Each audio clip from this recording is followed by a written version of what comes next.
Who matters to me most. तो मैंने एक सवाल पूछा हमेशा, क्योंकि इस लाइफ में कुछ रिश्ते बहुत बड़े होते हैं, you should not risk it for anything, not even your job और एनीथिंग। किसी कारण कुछ लाइफ में कुछ रिश्ते आपको खुद का तो जमीर कहाँ दोस्ती चला है, में, आपको खुद अच्छा, की तो दोस्ती सोल में कहाँ चीटिंग नहीं चली होती है। ना फिर। यू डोंट दोस्ती में मेक चीटिंग नहीं रिलेशनशिप। होती है। हर जगह मैं क्या चीटिंग कह रहा हूँ, होती है। सी वो रिलेशनशिप। वो धोखा होता है, वो अलग चीज है। देखो मैं दूसरी चीज कह रहा हूँ, मैं क्या कहना चाह रहा हूँ, ऐसा रिश्ता जिसको बीवी को भी मसकुलाइन बना देते थे, वो खुद ही कहती है काश ऐसे मैं पहले होती कॉलेज में इस टाइप की, तो मजा ही आ जाती। Hi everyone, welcome to This is Imperative. Even when you feel low, you can still go. Even when you feel slow, you can still go. Even when there's no hope, you can still go. Hi Kartike, welcome to this podcast. I hope you are fine. Hi Rashmi, yes I am doing good. What about you? How are you doing? मैं बहुत अच्छी हूँ and I hope आपके घर में भी सब कुछ अच्छा चल रहा होगा, क्योंकि इस पॉडकास्ट का जो टॉपिक है वो थोड़ा डिफरेंट है। वो घर से ही रिलेटेड है। घर परिवार इन सब चीज़ों से है, तो I hope you are ready to share your thoughts over this. नहीं नहीं, सब बढ़िया चल रहा है घर में, एवरीथिंग इज वेल कूल कह सकते हो, और सब अंडर कंट्रोल है, everything is going fairly well. Good, या वी कैन गो अहेड। तुम्हारे सवालों के पिटारे में क्या क्या सवाल है? And I still go, go, go, go, go, go, go, go. हाँ, तो जैसे मैंने कहा कि इस पॉडकास्ट का जो टॉपिक वो थोड़ा अलग है। It's more about relationship, marriage, family. And हम इन सारी चीज़ों पे बहुत पहले से बहुत सारी बातें कर चुके हैं। Like you have shared your thoughts कि आपकी रिलेशनशिप पे आपके क्या थॉट है, मैरिज के आपके क्या थॉट है। लास्ट कन्वर्सेशन जो हमारी हुई थी उसमें मुझे पता चला था ये live in a joint family. तो डेफिनेटली इससे भी That's आपकी पर्सनैलिटी पे बहुत फर्क पड़ा होगा when you are growing up, क्योंकि आपके घर में फिर बहुत सारे male and female dominant personality होंगे, जिसका ऑब्वियसली आपकी ग्रोथ पे फर्क पड़ता है।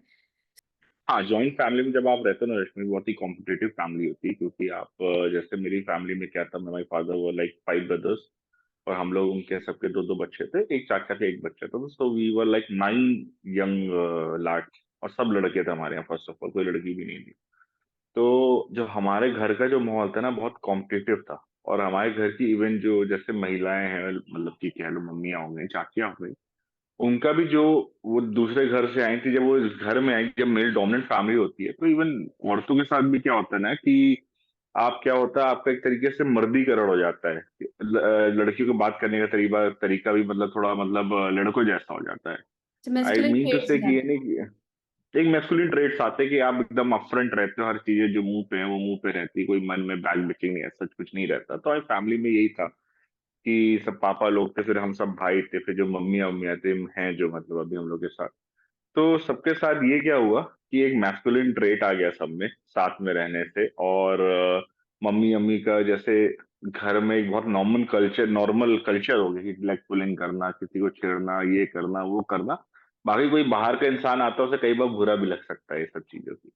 But when you are coming to such a family, तुमको ये एक्सपेक्ट करना, तुम्हें मतलब कि मन में रखना पड़ेगा कि यहाँ पे इतने लड़के रहे हैं, औरतें भी नहीं, ये बीच में पली बड़ी हैं एक तरीके से, वो भी तो मम्मी अम्मी भी कम उम्र में शादी होके आई थी, वो भी पापा के साथ बड़ी हुई हैं, हम लोग बड़े हुए हैं। तो सबने धीरे धीरे नए नए ट्रेस पकड़े एक दूसरे को देख देख के।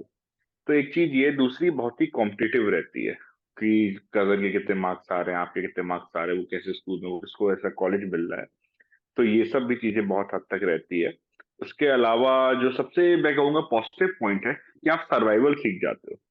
आप जब एक जॉइंट फैमिली में रहते हो, आपके इतने कजन, इतने चाचा, इतने भाई, इतने मम्मियाँ, इतनी सारी चाचियां होती हैं, तो आपको कोई बाहर बुली नहीं कर सकता when you are being in such sort of family.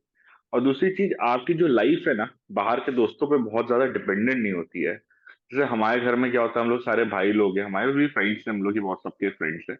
तो इसमें सबसे बेस्ट पार्ट है ना जॉइंट फैमिली के, जैसे आप फेस्टिवल्स होते हैं, ये सब होते हैं, तो you don't rely upon your friends बहुत ज्यादा। मतलब कि जैसे तुमने देखा होगा होली दिवाली पे सारे दोस्त इकट्ठा हो रहे हैं, उसके घर जाना है, इसके घर जाना है। जब आपकी जॉइंट फैमिली होती है तो आपको बाहर नहीं भागना पड़ता, आपको दुनिया बाहर नहीं ढूंढनी पड़ती, आपके घर ही में एक दुनिया होती है, कैरेक्टर्स होते हैं, आप उसी में ही रह जाते हो। और एक ये बहुत पॉजिटिव चीज है। और फिर सबसे बढ़िया बात क्या है यार, हम लोग की फैमिली में कि सब लोग लाइफ में अच्छा कर रहे हैं, टचवुड। ऐसा तो कभी कोई जरूरत पड़ती, कुछ पड़ती है तो घर में ही हो जाता है।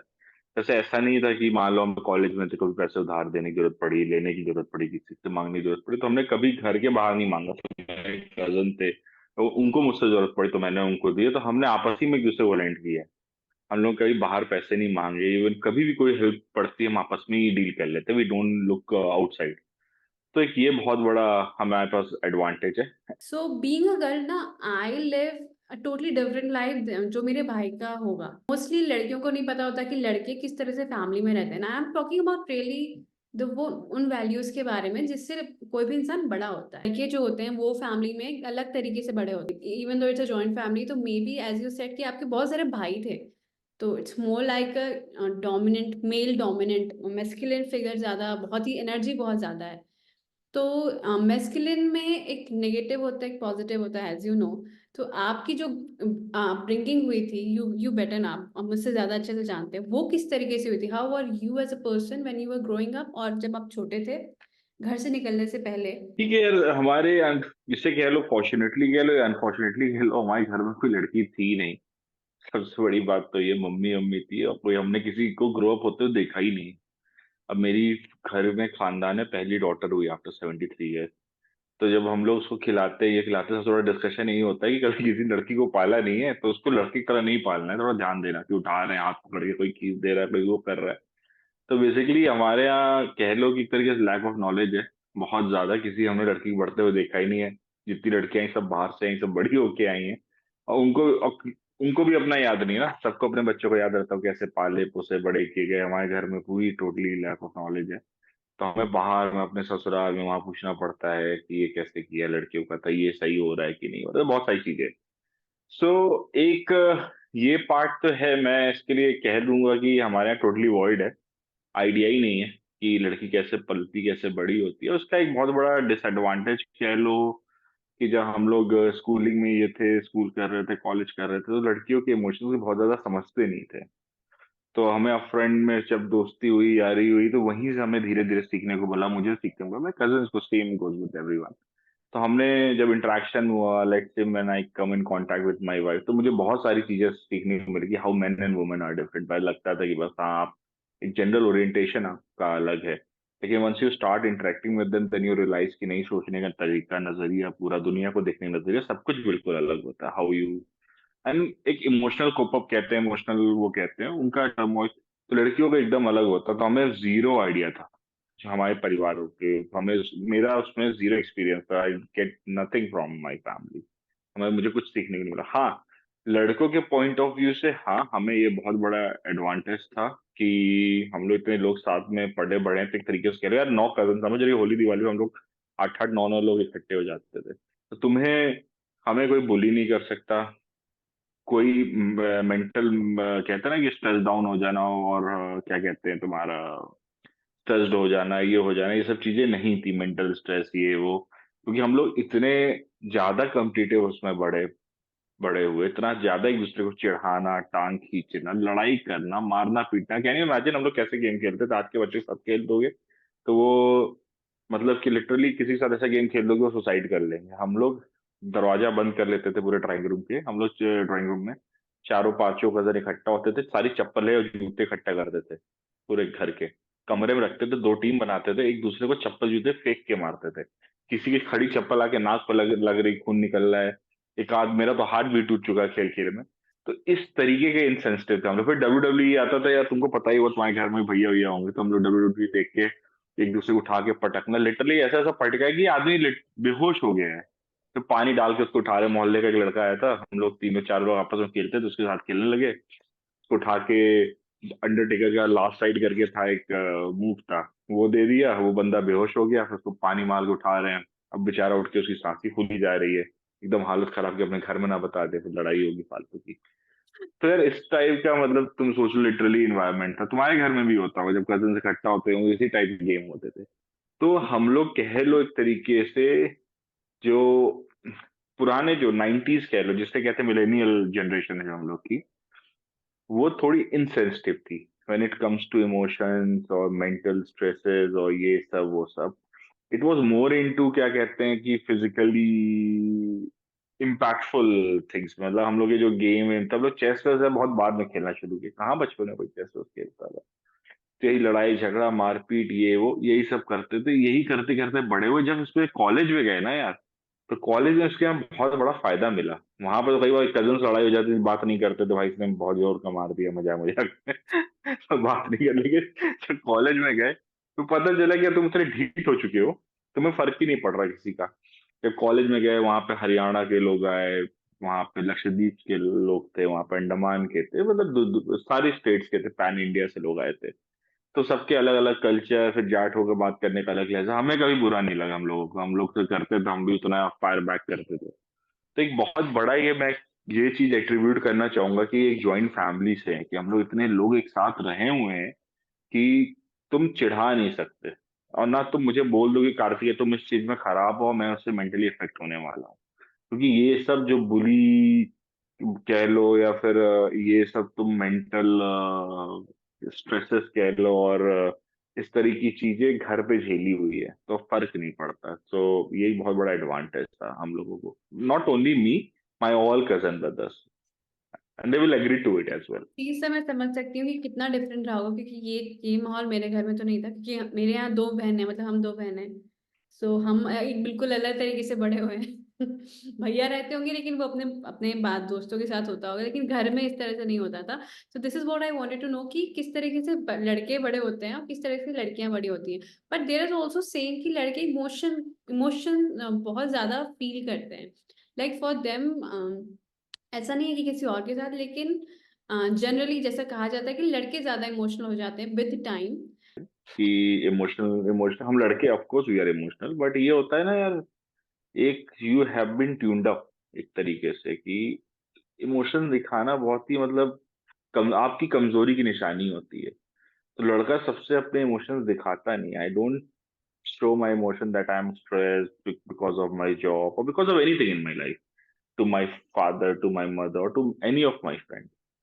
उसके लिए आपके पास इसलिए वाइफ होती है। तो हम लोग जो होते हैं लड़के, generally we open up to our wife. तो वहां पे हमें एक, नॉट एग्जैक्ट, हमेशा जरूरी नहीं वो वाइफ हो, लड़के के, हर लड़के के जीवन में एक ऐसा इंसान होता है जिससे वो ओपन होता है, ये सब चीजें शेयर करता है।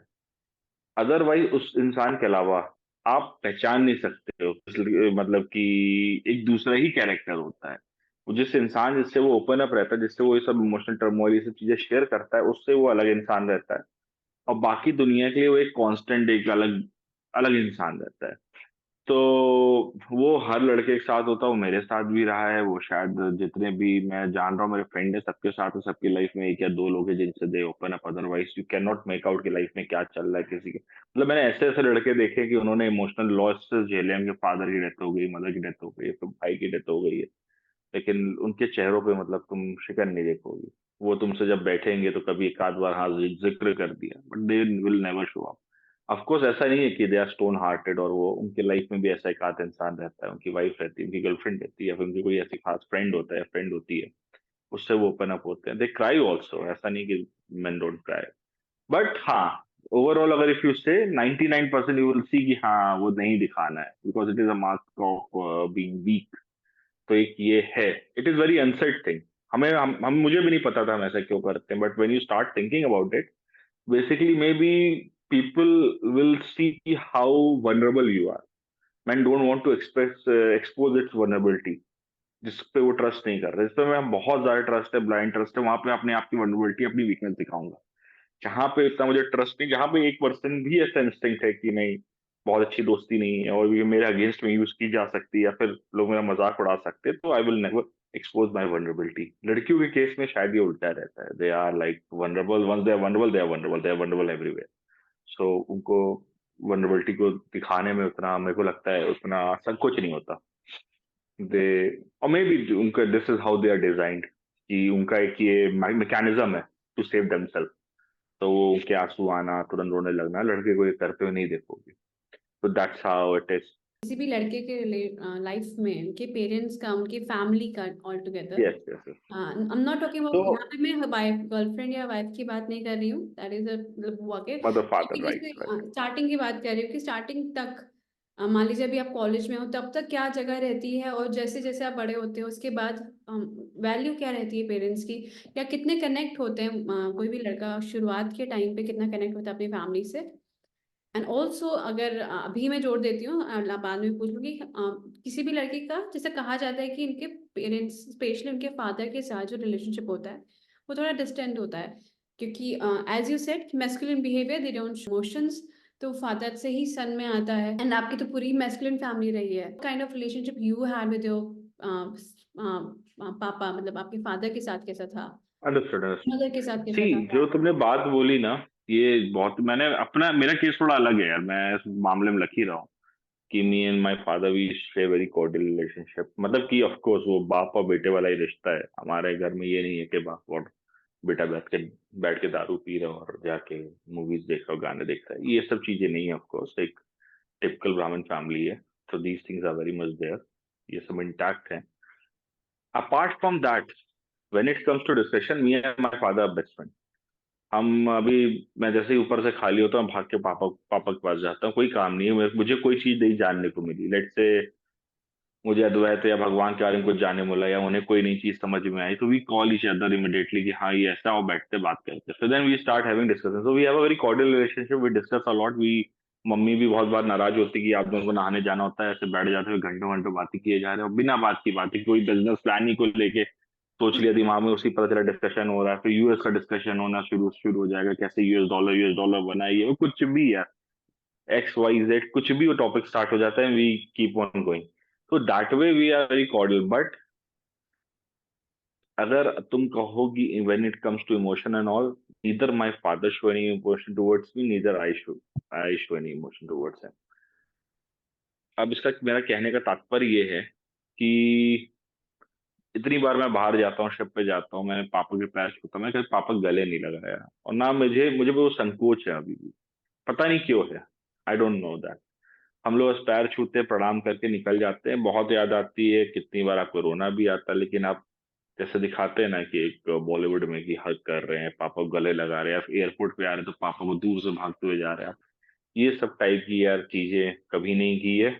और ना, आई थिंक पापा भी मेरे कंफर्टेबल रहेंगे अगर मैं अचानक से ये सब करना शुरू कर दूं, कि नहीं अचानक से इतना प्यार उमड़ आ रहा है आपके लिए, ये सब करने लगूंगा, तो शायद वो भी अनकंफर्टेबल हो जाएंगे। तो हम लोग के जो फादर थे ना, या वो बाप थे, वो बाप हैं, वो बाप हैं, हम लोग उनके बेटे हैं, तो वो बाप और बेटे ही वाला रिलेशन है।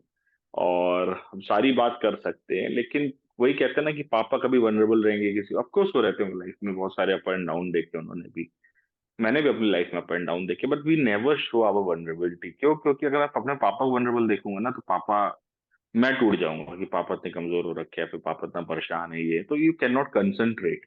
तो may be as a greater good, हमारे बाप लोग, हमारे पापा लोग अपने आप की अपनी कमजोरियां हैं, अपनी प्रॉब्लम्स हमें दिखाते नहीं, वरना हम भी उसमें पड़ जाएंगे, फिर हम अपनी चीजों पर ध्यान नहीं दे पाएंगे, और हमारी एनर्जी कहीं और लग जाएगी। और सेम गोज विद अस, हमारी लाइफ में भी प्रॉब्लम चल रही होती है, बहुत सारी चीजें हो रही होती है, हम घर में अपने माँ बाप को नहीं बताना चाहते, तो उसके पीछे मुझे क्या लगता है ये रीजन है कि हम नहीं चाहते कि उनकी भी एनर्जी इसमें चले जाए, because we are already stuck over there, and उनको भी वहां पे फंसा के उसमें लगा देना, एटलीस्ट घर में कुछ पॉजिटिव तो चल रहा है, उनकी लाइफ अच्छी चल रही, मम्मी पापा की, या फिर मेरी लाइफ अच्छी चली, तो we don't want each other to drag to the same zone.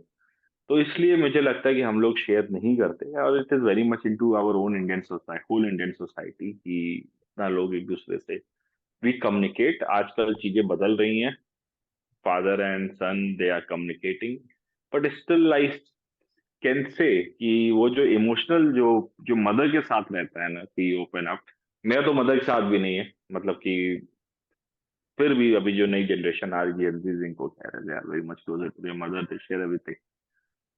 हम लोग के साथ वही है कि माँ बाप है, माँ बाप उन्होंने बड़ा कर दिया, उनके जो उन्होंने उनके फर्ज थे उन्होंने निभा दिया, आपको कॉलेज में डाल दिया, आपको जॉब करवा दी, आपको जॉब मिल गई, फिर आप अपनी लाइफ की प्रॉब्लम अपने तक रखते हो।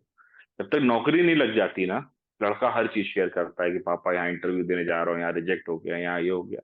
एक बार आपकी नौकरी लग जाती है, फिर शादी हो जाती है, तो आप एक अपना परिवार शुरू करते हैं, फिर आप अपनी मुसीबतें अपने माँ बाप को बताना बंद कर देते हैं। और सेम उनके साथ होता है, फिर वो भी देखते हैं कि लड़का अपनी घर गृहस्थी में बिजी है, अपना वहां बिजी है, तो वो भी बताना बंद करते हैं, तो धीरे धीरे कम्युनिकेशन खत्म हो जाता है। जैसे आपने ये भी बोला, तो क्या आपने ऐसा भी कोई एक्सपीरियंस किया है जिसमें बहुत टॉक्सिक रिलेशनशिप, टॉक्सिक नहीं कहूंगी, जिसमें बहुत ज्यादा गैप है, आप तो फिर भी बहुत कम्युनिकेट करते हो, मतलब बहुत सारी बातें होती हैं, आपने कोई ऐसे रिलेशन देखा है अपने आसपास अपने दोस्तों में जहाँ पे फादर और उनके सन के बीच में वो है ही नहीं, मतलब कोई कम्युनिकेशन नहीं हाँ है, हाँ, बहुत वेरी स्ट्रिक्ट? बहुत अच्छा फ्रेंड है। उसी के साथ हुआ था कि बेटे और बाप के बीच में इतना लैक ऑफ कम्युनिकेशन है, इतना ज्यादा मतलब लेयर्स हैं बीच में दोनों के, कि लड़का was involved with some girl, girl was in somewhere some other city. उसके बाद क्या कहते हैं, मुझे बोलना चाहिए कि नहीं, मुझे उससे परमिशन नहीं चाहिए, बट मैं I won't reveal the name. उसके घर वालों ने उसकी शादी तय कर दी, बिना पूछे बिना कुछ किए। उधर शादी तय हो गई है, लड़का उधर परेशान है लड़की अलग मनाने में, तभी उसे पता चला मेरी खुद की शादी तय हो गई है। और तय केवल नहीं हुआ, सब कुछ तय हो गया, जगह बुक हो गई, सब हो गया, तब उसको पता चल रहा है। तब उसने अपने घर पे किया कि आपने मेरी शादी की, मुझे बताया भी नहीं। तो पापा मुझे मुझे बताना था क्या तुम्हें? हमने लड़की देख ली, तुम्हारी शादी यहाँ हो रही है, तुमको इस तारीख को आ जाना है, कपड़े वपड़े आके पसंद कर लो एक दिन आके प्रयागराज आके। अब बेचारा लड़की के साथ लगा हुआ था 5-6 साल से, वो वहां मना रहा था, वहां बात बन काफी हद तक तय हो गई थी कि मतलब कि हाँ लड़की वाले मान जाएंगे, because girl was from some other state. तो सब इश्यूज आ रहे थे, कास्ट का इशू था, बहुत सारी चीजें थी बीच में। बट समहाउ ही manage to melt the ice, सब चीजें लाइन पे ला रहा था, इधर घर वाले शादी वादी तय करके भाई एकदम। फिर लड़के ने घर पे बताया तो अब जानते हो बाप बीइंग बाप, खूब भड़के उड़के चिल्लाए विल्लाए, तुम ये सब क्या कर रहे हो, नाक कटा दिए, वो घर वापस लौटाओ। फिर लेकिन लड़के ने फर्स्ट टाइम लाइफ में स्टैंड लिया। तो लड़के के घर वालों ने शायद काफी टाइम तक उससे बात बात भी नहीं करी। फिर लड़के ने कहा कि जितना नुकसान हुआ लड़की वालों का, लड़की वाले भी नाराज हो गया कि अब मजाकबाजी चल रही है कि तुम शादी तय कर दी, हमने बुकिंग कर दी, ये कर दी सब, और तुम कह रहे हो कि अब शादी नहीं करनी, ये वो। फिर लड़के के पापा ने सीधे बोल दिया कि जाओ जाके तुम खुद मना करो लड़की वालों को। फिर लड़के ने खुद मना किया। फिर जितना खर्चा हुआ था लड़के ने उसे कंपनसेट किया, सब किया। तो इस टाइप की रिलेशनशिप है कि घर वालों ने पूछना भी, लड़की दिखाना तो छोड़ो, आज के जमाने में पूछा भी नहीं अपना कह सकता है तू करके, चीजें सेट कर दी। तो है यार, ऐसे भी केसेस हैं अपने देश में। सो जो नेक्स्ट पार्ट है ना, मतलब बॉयज का जो रिलेशनशिप है अपनी फैमिली के साथ, उस पर तो हमने डिस्कस कर लिया। जो नेक्स्ट है वो मुझे बात करनी है लव, मोस्टली रिलेशनशिप पे, लव रिलेशनशिप कह लो या फिर फ्रेंडशिप कह लो मुझे। और जो हमारा टाइम था, मुझे याद है उस टाइम तो ये वाला कल्चर बहुत ज्यादा पीक पे था, लाइक गर्लफ्रेंड बॉयफ्रेंड वाला बहुत ज्यादा पीक पे था। आई रिमेम्बर मैं स्कूल में थी, मुझसे किसी ने कहा था, शी वॉज मतलब कोई ऐसी कोई बच्ची नहीं थी जो पढ़ने में बहुत अच्छी ना हो, अच्छी खासी पढ़ने में थी। वो मुझसे पूछ रही है कि तुम्हारा कोई बॉयफ्रेंड क्यों नहीं है। मैंने कहा जरूरी थोड़ी है, लाइक मैंडेटरी के ये तो होना ही चाहिए, ये नहीं तो फिर मतलब क्या ही हो। All began with Orkut and then it was carried forward by Facebook. लोगों ने एक दूसरे से इंटरेक्ट करना शुरू किया था। Earlier life was used to be like कि आप अपने स्कूल में अपनी क्लास के एक दो लड़कियों से बात कर लेते थे, that's how it was. But जब Orkut आया, Facebook आया, तो फिर लोग अपने स्कूल से, अपनी सिटी के बाहर से ही लोगों से एक दूसरे से इंटरेक्ट करना शुरू किया। तो हाँ यार, ये सब चीजें काफी हद तक थी। देखो, मैं भी कोई बहुत दूध का दूल्हा नहीं था, मेरे भी बहुत सारे फ्रेंड्स बने, ये बने वो बने, until I find the right one. तो प्यार एक से हुआ, दोस्ती हाँ बहुत लोगों से हुई, मिले, बात किए, किसी से बात करना अच्छा लगा, किसी से बात नहीं करी। तो ये मैं नहीं कहूंगा कि मैं बाहर था तो मैं इन सब चीजों से अछूता था या फिर मैं बहुत बड़ा कोई सुधरा या बहुत अच्छा। मैं इसको कोई गलत चीज भी नहीं मानता हूँ यार, कि ये पूरी नीड है मैन वुमन का इंटरेक्शन से, पूरी दुनिया का है। तो this is how you start it, right? एक नया एरा स्टार्ट होना चाहिए वाला था कि आप तुमको याद होगा कि पहले love marriage was very rare. आजकल क्या हो गया, arrange marriage has become, at least जिस सोसाइटी में मैं रह रहा हूँ या तुम रह रहे हो, तुम रह रही हो, हम लोग जो अपने इर्द सोसाइटी देख रहे हैं, तो उसमें 10 में से 8 शादी आजकल लव मैरिज। तो उसकी जो नींव पड़ी थी 2008, 2009, 2010 में पड़ी थी। तो जो मिलेनियल्स थे, we all started going ahead with the love marriages. तो मैं कहूंगा, आई वोंट से कि हम सुधरे हुए थे या उसमें कुछ गलत था बात करना, मुझे इसमें कुछ गलत नहीं लगता है समवेयर, क्योंकि एक नई एरा की स्टार्टिंग होनी थी। तो ये चीजें अपने आप ऐसी उस लाइन में लग गई थी कि लड़कियों ने भी अब उस, कहते हैं ना, जो एक डेली डेली सहमी थी, लड़के से बात करेंगे क्या होगा, घर में पता चल जाए, नंबर कैसे देंगे, बात कैसे होगी, उस पेज से लड़कियां भी बाहर निकल के आई। इट वॉज ऑन द इधर साइड कि लोगों ने बोल्ड एफर्ट्स डाले, नई चीजें लाए। तो आज देखो सोसाइटी बदल गई। आज पहले लोग डर के लव मैरिजेस में लड़की वालों का नाम छुपाते थे, या ये होता था, कार्ड छापने में डरते थे। आज चीजें खत्म हो गई, अब लोग डंके की चोट पे शादियां कर रहे हैं। तो उसमें इसका बहुत बड़ा रोल है। और ऑफ कोर्स मेरे भी बहुत सारे दोस्तें बनी, मिले, उनसे इंटरैक्ट किया हमने। Then I found the girl I love and then I got married to her eventually. तो जब तक आप इंटरैक्ट नहीं करोगे, किसी से बात ही नहीं करोगे, तो आपको वो इंसान मिलेगा कैसे? वो दिन चले गए कि आप बैठे हो, घर वाले कहीं से ढूँढ के ले आएँगे और आपको मिल जाए। और उससे शादी भी चलना बहुत मुश्किल हो गया है। उस टाइम में था कि हाँ, हो जाती थी चीज़ें। आज हर इंसान कहीं न कहीं इन्वॉल्व्ड तो है। वो स्कूल में कोई लड़का नहीं मिला लड़की को, या लड़की को कोई लड़का नहीं मिला, तो उसे कॉलेज में मिलता है। कॉलेज में नहीं मिलता तो उसे जॉब करता है, वहाँ मिलता है। तो कहीं न कहीं तो इंटरैक्शन होता है। अगर it is very hard to believe कि कोई इंसान उस स्टेज तक पहुँचा हो, उसने जॉब की हो, उसने ग्रेजुएशन, पोस्ट ग्रेजुएशन किया हुआ है, उसने स्कूलिंग की हुई है, उसके लाइफ में उसे कोई इंसान ही ना मिला। It is very hard to believe. कोई जब ऐसे लोग जब अरेंज मैरिज हो रही होती है, मैं कोई वकालत नहीं कर रहा हूँ, कुछ ऐसे सर्कमस्टांसेस होते हैं कि लड़का-लड़की दोनों अपने-अपने एंड से कॉम्प्रोमाइज़ करके फिर वो फाइनली शादी कर रहे होते हैं। मतलब लड़के का दिमाग कहीं और होता है, लड़की कहीं और होता है। But due to some issues they cannot be with the person they were actually meant to be or they wanted to be. So then finally they settle down कि नहीं ठीक है, ये मेरे लिए ठीक है, somewhere. तो मैं इसको इस तरीके से देखता हूँ। पहले ऑप्शन नहीं था। पहले लड़के-लड़की एक-दूसरे से इंटरैक्ट नहीं कर सकते थे। आपके इतने सोशल मीडिया नहीं था, लोगों के पास मोबाइल फ़ोन नहीं था। इवन मोहल्लों में शायद एक घर में फ़ोन होता था। तुमको याद हो हम लोग जब छोटे थे अपने बाहर वाले चाचा-चाची को कॉल करने जाते थे, ट्रंक कॉल होती थी, एसटीडी बूथ पे जाना पड़ता था, 10 बजे से पैसे कम लगते थे, तो मम्मी लोग 10 बजे जाती थी, वहाँ पे पीसीओ में, तो कॉल करते। तो उस टाइम सोचो ऐसा एरा था। तो वहाँ इंटरेक्शन पॉसिबल ही नहीं था। फिर जो स्कूलिंग भी थी ऐसे बना के रखी गई थी कि लड़कों के अलग स्कूल थे, लड़कियों के अलग स्कूल थे, कोई कॉन्सेप्ट नहीं था। लोग इंटरैक्ट ही नहीं करते थे। तो जब आपका इंटरेक्शन ही नहीं होगा, तो फिर शादी कैसी होगी? फिर वो तो आप मजबूर थे कि माँ-बाप आपके लिए लड़का-लड़की ढूँढ के लाए। अब इवन जो माँ-बाप है ना, तो मैंने बहुत मेजर चीज़ देखी है, उनके भी नज़रियों में चेंज आया है। Initially they were against it, all this love marriages, but मेरे घर में इतनी हुई, अब जब लव मैरेज काफ़ी हुई मेरे घर में, तो माँ-बाप भी कहते हैं कि समवेयर इट इज़ गुड कि जब आप खुद लड़की ढूँढ के ला रहे हो, लड़की खुद लड़का ढूँढ के ला रही है, तो हमारी कोई रिस्पॉन्सिबिलिटी नहीं है। एटलीस्ट मान लो कल को कोई लड़ाई झगड़ा हो गया, कोई चीज़ें नहीं बैठ पाई, तो एटलीस्ट ये आके हमारे पास रोएँगे तो नहीं। नहीं तो आप अरेंज मैरेज कर लो, फिर आप हर बात के लिए पापा के पास भाग रहे हो, पता नहीं कहाँ से ले आए, लड़की के पापा वालों को बोली लड़की ऐसा कर रही है, लड़की के अपनी मम्मी को जाके बता रही। लव मैरिज में एटलीस्ट ये है कि ना लड़की अपने घर में कोई बात बताती है, ना लड़का कोई बताता। दोनों आपस में एक जॉइंट टीम है। वो साथ में भिड़ते हैं, वहीं लड़ते हैं, वहीं मरते भी हैं। घर वाले इन्वॉल्व नहीं होते। इससे क्या होता है, घर वाले ना इन्वॉल्व होने के कारण क्या होता है, कोई मिसअंडरस्टैंडिंग डेवलप नहीं हो पाती। ऐसा नहीं घर वाले पर्पसली मिसअंडरस्टैंडिंग करते। ऑफ कोर्स मेरी वाइफ से लड़ाई होगी, अगर अरेंज मैरिज होती है, मेरे माँ-बाप ने मेरी शादी कराई होती, तो मम्मी-पापा इन्वॉल्वड होते। तो वो मेरा साइड लेते क्योंकि मैं उनका बेटा हूँ। लड़की वालों के होते तो उनकी मम्मी-पापा वो उनका साइड लेते, तो इसमें चीज़ें और खिंच जाती है। जबकि शादी में कोई साइड नहीं होता। आप दोनों एक हित में एक साथ एक अंडरस्टैंडिंग के साथ हो, चाहे उधर इस साइड लोगे तब भी दोनों का नुकसान है, चाहे उस साइड लोग दोनों को नुकसान हो। शादी में कोई साइड नहीं होता। तो लव मैरिज मैंने ये चीज़ देखी कि लड़का-लड़की हर चीज़ जब रिस्पॉन्सिबिलिटी आपके सर पे रहती है, तो आपके पास कहीं रोने के जाने के लिए कोई जगह नहीं होती। लड़की ना मम्मी अपनी माँ को रो सकती, लड़का अपने माँ-बाप को नहीं रो सकता। तो अंत में क्या है भाई, जो भी है लड़ो, भिड़को, अपना निपटो, अपना सँभलो और फिर अंत में आपको हमेशा मुस्कुरा के कमरे से बाहर निकलना है। वरना लोग आपको जज करेंगे, क्या कह रहे थे, मना किए थे ना लव मैरिज मत करो, देखो अब लड़ रहे हो। तो एक आप पे ये भी बहुत बड़ा प्रेशर रहता है मतलब एक मेंटल कि हमें नहीं, हमें चला के दिखाना है भाई, ऐसा ना लगे कि सबके लिए दरवाजे बंद हो जाए कि देखो उसने की थी, उसकी सक्सेसफुल नहीं हुई। फिर पता चला आगे वाले जो भैया हैं, भाभी हैं, कोई मतलब सॉरी आगे वाले बच्चे हैं, उनको मौका ही नहीं दिया जा रहा है कि वो देखो किया तो उनका क्या हश्र हुआ।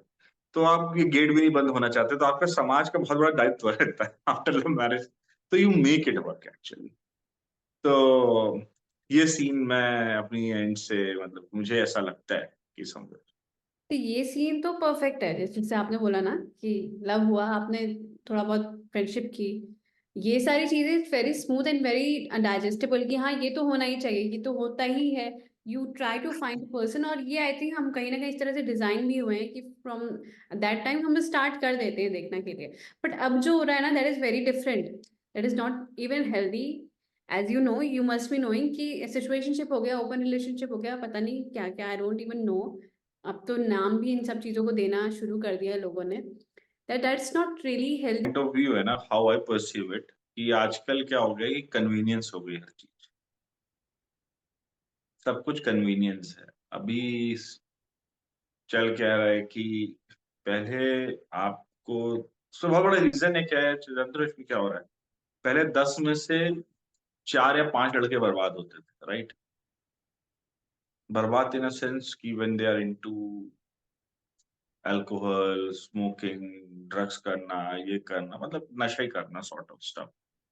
तो उससे क्या होता था कि वाइफ अगेंस्ट रहती थी, तो लड़का बर्बाद था भी था, जो चीजें खराब थी, तो उसकी हिम्मत नहीं होती थी ये सब चीजें घर तक लेके आना, हम्म। क्योंकि उस पे एक माँ बाप का प्रेशर तो रहता था। लेकिन जब आपकी शादी हो गई तो आपको अपना सेपरेट रूम मिल गया, सब कुछ सेपरेट मिल गया, आपने पोर्शन पूरा सेपरेट कर लिया घर वालों से, तो स्टिल अगर आपकी वाइफ उसमें आपके साथ सपोर्टिव नहीं है, आपकी हिम्मत नहीं है। आज जो नई जो रिलेशनशिप आ गई है ना, बहुत ज्यादा, मतलब कि कह लो कि is revolving around all this things. मैं तुमको बताऊंगा, तुम सोच रही हो मैं क्या आंसर दे रहा हूँ, तुमने क्या क्वेश्चन पूछा, I will bring you slowly over there what I am trying to say. हो क्या रहा है कि आज लड़कियों को भी बुरी आदतें लग गई हैं। हम्म। लड़कों को पहले 10 में से 3 या 4 थे, आज 10 में से 9 लड़के ऐसे हो गए। लड़कियां 10 में से 7 ऐसी हो गई हैं। आज क्या हो रहा है, लेकिन जो माँ बाप है ना यार, वो अभी भी पुराने जनरेशन के, वो वैसे नहीं। तो जब लड़की है ना, कि उसकी बहुत बड़ी एक्सपेक्टेशन है कि जब वो शादी करे तो उसकी जो ये आदतें हैं, ये लेट नाइट पार्टिंग करना या फिर दारू पीना, ये करना, वो जो लड़की लड़के को रोक के रखती थी पहले, वो आज इन सब चीजों में बहुत हद तक शामिल हो गई। अब दोनों की एक्सपेक्टेशन हो गई, लड़की की एक्सपेक्टेशन हो गई, लड़का का क्या है कि नहीं मेरी शादी होगी, मैं तुमको लड़की के पॉइंट ऑफ व्यू से बता रहा हूँ, लड़का भले ही 10 बुरे काम कर रहा है, मैं उसको कोई डिफेंड नहीं कर रहा हूँ, लेकिन उसको ये रहता है कि हाँ शादी होगी, अगर वाइफ मना करेगी तो नहीं करेंगे, क्योंकि माँ बाप तो अगेंस्ट है ही, फिर माँ बाप वाइफ भी अगेंस्ट हो गए तो नहीं करेंगे। अब वाइफ भी अगर उसी ढर्रे की मिल गई, उसको भी ये सब चाहिए लाइफ में। अब सीन क्या हो गया है कि जब लड़की को जब शादी कर रही होती है, लड़के से शादी की बात तो बढ़ते हैं, लड़की की फैमिली थोड़ी भी लड़की को कन्वेंशनल दिखती है, या फिर लड़की को कहीं लग जाता है 1% भी कि लड़का शायद अलग ना हो, उसी घर में रहेगा जहाँ उसके माँ बाप रह रहे हैं, तो फिर वो ऐसे सिचुएशन में शादी से बचती है। And then she create all this lame reasons कि ऐसा नहीं, वैसा नहीं, ये नहीं, घर बहुत वो है, ये है, वो है। तो आजकल मैं वही देख रहा हूँ कि जो पूरे रिलेशनशिप्स है ना, सब नशे के इर्द गिर्द घूम रहे हैं। अब सपोज करो एक्स और वाई लड़का लड़की हैं, दे लव ईच अदर, ये सब कुछ था, अब साथ में उनका दारू पीना, गांजा फूकना, ये सब चालू की हरकतें चल रही थी इनकी, लेट से। अब इनकी शादी, लड़के से शादी करना है, लेकिन लड़के जैसी शादी की बात आएगी तो लड़का बताएगा मेरे माँ बाप ऐसे, मेरे घर में तुमको ऐसा बर्ताव करेंगे। तो being having a girlfriend is a different thing, the moment you start seeing someone as your wife, तो लड़के के ना पूरे पूरे जो एक्सपेक्टेशन वो टोटली चेंज हो जाती है। लड़की वो चाहता है कि हाँ शॉर्ट स्कर्ट पहने, हाई हील पहने, ये पहने, वो करे, ऐसा वो करे, मेरे साथ ड्रग्स ले, मेरे साथ नशे करे, सब करे। लेकिन जहाँ बीवी की बात आती है ना, लड़का वहां बड़ा कन्वेंशनल हो जाता है, मुझे सती सावित्री चाहिए भाई, जो मेरे माँ बाप का ख्याल कर सके, ये कर सके। बहुत ही, ये मैं कह लूंगा लड़कों की बहुत ही, जो मैं बहुत ही ब्लंटली बोल रहा हूँ, तो किसी भी लड़के से पूछोगी सबको यही रहता है, नहीं शादी वाली तो अलग है भाई, ये शादी वाला मतलब, वो तुमने सुना होगा वो, ये शादी वाला मटेरियल, ये नॉन शादी वाला मटेरियल। हाँ। तो वहां पे जब शादी की बात आप बढ़ना शुरू करते हैं, अब लड़की को इधर, वो जो लड़की अगर उसको उस लड़के से शादी करनी है, तो उसे शादी वाला मटेरियल बनना पड़ेगा। वो शादी वाला मटेरियल क्या है, सबको चाहिए सती सावित्री को, लड़की अच्छे से आए, घर में सेवा करे, घर में नशे नहीं होंगे, तुम दारू नहीं पी सकती हो, पार्टी में जा रही हो ओकेजनली, ये सब काम कर रही हो तो ठीक है। लेकिन लड़की का क्या होता है कि जब मैं तुमको ऐसे पसंद थी, वो अपनी जगह गलत नहीं, लड़कियां भी, जब तुमको मैं ऐसे पसंद है, मैं तुम्हारे घर आने की बात कर रहा हूं, तो तुम मुझे अब टोटली रिवर्सल डाल रहे हो, और तुम तो वैसे के वैसे ही रहोगे जैसे पहले थे, शादी के बाद भी तुम वैसे ही रहने वाले हो, तो why should I change my self for you. तो वहीं पे जाके ना सारी चीजें फंस जाती है। लड़का क्या, तुम्हारी जो लाइफ स्टाइल थी that you will carry forward, लेकिन मैं तुमको अभी तक पसंद थी, हमारे 10 साल से हम साथ में थे, तुम्हें सब चीजें मेरी पसंद थी, हम साथ में फूकते थे, साथ में दारू पीते थे, सब तुमको पसंद है। यार शादी की बात हुई तो तुम मुझसे कह रहे हो नहीं तुमको ऐसे करना पड़ेगा, ये रूल्स है, मेरे घर में ये, मेरे घर में वो, ठीक है, फिर अगर तुमको मुझसे शादी करनी, इतना प्यार करता तुम मुझसे घर वालों से अलग हो जाओ। लड़का कहता है मैं अलग नहीं हो सकता। लड़की कहती है जब तुम मेरे लिए नहीं कुछ कर सकते तो मैं तुम्हारे लिए क्यों बदलूं भाई। और इसी में बहुत बड़ी ये प्रॉब्लम आ रही है आजकल सोसाइटी। तो जो आपने बोला वो एक पहलू है, ऑफ कोर्स ये है, और भी बहुत सारे पॉइंट है इन सब चीज़ों में, लेकिन हाँ उस पे सब पे तो डिस्कस नहीं कर सकते, लेकिन कई लोग बिना सोचे समझे रिलेशनशिप में आ जाते हैं, that is become a necessity कि भाई आपको होना है। इस थॉट प्रोसेस के साथ आप आते हो, या फिर आप इस थॉट प्रोसेस के साथ आते हो कि आप आने के बाद किसी और को ढूंढ रहे हो कि लुकिंग समवन फॉर एल्स, की कोई इससे अच्छा मिल जाए। और भी बहुत सारे पैरा, और ये दोनों तरफ से होता है, लड़का या लड़की दोनों तरफ से होता है। This is what I am talking about, कि ये थोड़ा ज्यादा नेगेटिव है। जैसे you wanted a person for settling down for life. I am sure relationship को जिस तरीके से लिया जाता था, जो उस वक्त शुरू हुआ था या फिर उससे पहले भी जो शुरू हुआ था एज अ गर्लफ्रेंड बॉयफ्रेंड वाला, वो अब कहीं ना कहीं चेंज होता जा रहा है। They are not even thinking about marriage, मतलब ये तो अलग ही चीज हो जा रही है। बट इस पे भी अगर मैं इन सब चीजों पे हम जितना भी डिस्कस कर ले, मैं वापस उस पे जाना चाहती हूँ कि एज आई सेड कि you were smart, you were talented, and आपका बहुत अच्छा लाइफ चल रहा था। एंड जो कमिटल इश्यूज होता है ना, तो अब मैं जिस टॉपिक पे बात करना चाहती हूँ वो कमिटमेंट ही है, जो कमिटमेंट लोग नहीं दे पाते हैं for various reason. And mostly अब जो पता चल के आ रहा है वो उनके खुद के जो ट्रेड्स होते हैं, जो उन्होंने अपनी फैमिली से सीखे, या खुद में इनकी जो भी प्रॉब्लम है उसकी वजह से होता है। तो जो कमिटल इशू होते हैं मोस्टली, जैसे मैं आपका एग्जांपल क्यों दे रही हूँ, क्योंकि आपके पास पूरा रीजन था आ, ना कमिटेड ना होने के लिए, बिकॉज आपकी जो जॉब थी वो वर्ल्ड वाइड थी, मतलब आपको हर जगह जाना था, और बंदे को जो आपके यहाँ पे वेट कर रहा है उसे पता भी नहीं है कि क्या हो रहा है क्या नहीं हो रहा है, totally based on trust. So मुझे क्या जानना है कि how you were committed in to relationship, जो इतनी टचवुड इतनी आगे आ गई। सो व्हाट योर वैल्यूज, आपके अंदर वो क्या वैल्यू थे यार, आप क्या बोलना चाहते हो कि ये वैल्यू होने चाहिए। मैं ये इसलिए नहीं पूछ रही हूँ कि मैं आपकी तारीफ करना चाहती हूँ, मैं ये पूछ रही हूँ कि आपके अंदर कुछ तो ऐसे गुण थे, आपने क्या सोचा उस वक्त, क्योंकि आप भी तब छोटे ही थे। And कुछ सोचा होगा, क्या सोचा था उस चीज पे, अगर आप थोड़ा बहुत बोले कि यहाँ तक कैसे यार आया, आपका जो लव था वो रश्मि, पूरा फ्लरिश होके यहाँ तक कैसे आया। यार रिलेशनशिप जो मैं I met my wife basically in 2011, हमारी बात शुरू हुई थी। उसके बाद we got into relationship. What was your हाँ age sorry, and what was your I age. Was 19 that time, I was 19, sorry, 19 19। 19, तो 19 में आप मिले थे। Okay. हाँ, अब 19 साल में लड़की से मिले, बात करना अच्छा लगा, हंसी मजाक होता था, उसमें कुछ सीरियसनेस थी नहीं। हम एक दूसरे से बात करते थे, हमें बात करना अच्छा लगता था। फिर उसके बाद उसे मैं कोई कमिटमेंट नहीं कहूंगा बेसिकली, क्योंकि इतना मेंटल डेवलपमेंट था ही नहीं, चीजों को इतने एक्सपेक्ट से इतनी तरीके से देखने का नजरिया भी डेवलप नहीं हुआ था, इतना बचकाने थे उस टाइम पे। तो बस बात कर रहे हैं, हाँ हाँ ही कर रहे हैं, ये कर रहे हैं वो कर रहे हैं, यही हमारा रिलेशनशिप था सॉर्ट ऑफ। फिर हम ग्रो करते गए, फिर हम 23 के हुए, 24 25, जब 25 26 के हुए ना, लड़कियों का दिमाग खुलता है 25 के बाद। लड़कियां तो बहुत जल्दी मैच्योर हो जाती है, वो बहुत सारी बातें तुमसे कह रही होती है इनडायरेक्टली, लेकिन हम लड़कों को समझ नहीं आती, हम झल्ले होते हैं एकदम। 25 26 में फिर हमको चीजें समझ में आती कि यार यहाँ तो यार 19 साल से बात करना शुरू किया, तब 6 साल हो गए, 25, अब इसके आगे क्या। फर्स्ट टाइम तुम सोचो 25 26 के हो गए, तब दिमाग में सवाल आना हुआ कि क्या हमें साथ रहना है, कि हम कहाँ जा रहे हैं, ये मतलब ठीक है हम एक जर्नी पे, we are going together, we are in relationship, ऐसा भी है वो, और इसके आगे हमें क्या करना है। तो बस यार, पता नहीं यार रश्मि, आई डोंट नो यार, लव इज अ डेस्टिनी, मेरे को नहीं लगता कि you can plan it anything. आप किसी से बात कर रहे हो, आप अच्छा, आप साथ जा रहे हो, हाँ, आप इतना आगे बढ़ते जाते हो, आपको रियलाइज भी नहीं होता। फिर तो आई जब आप थिंक पहुंच जाते हो ना, फिर आपको लगता है कि यार ये कहाँ से कहाँ चले आए। मतलब घर से तुम गाड़ी लेके निकलो लॉन्ग ड्राइव पे, और तुम घूमते जा रहे, तुम लखनऊ से घूमते घूमते दिल्ली क्रॉस कर गए, फिर तुमने रियलाइज किया यार तुम लद्दाख आ गई हो। जब लद्दाख में तुम रुकते हो, फिर देखते हो अरे यार यहाँ तो 1400 किलोमीटर दूर में निकल आए। तो एग्जैक्टली मेरे साथ हुआ, हम दोनों एक जर्नी पे चल रहे थे, एक दूसरे से बात करते थे, उसी में लड़ाइयाँ भी होती थी, उसमें नाराजगी भी होती थी, कभी कभी बात नहीं होती थी, बहुत सारे point. End of the day की वो मुझसे, मेरे लिए लॉयल थी, मैं उसके लिए लॉयल था। हमने कभी किसी को बीच में नहीं आने दिया, और एक दूसरे को हमेशा प्रायोरिटी पे रखा।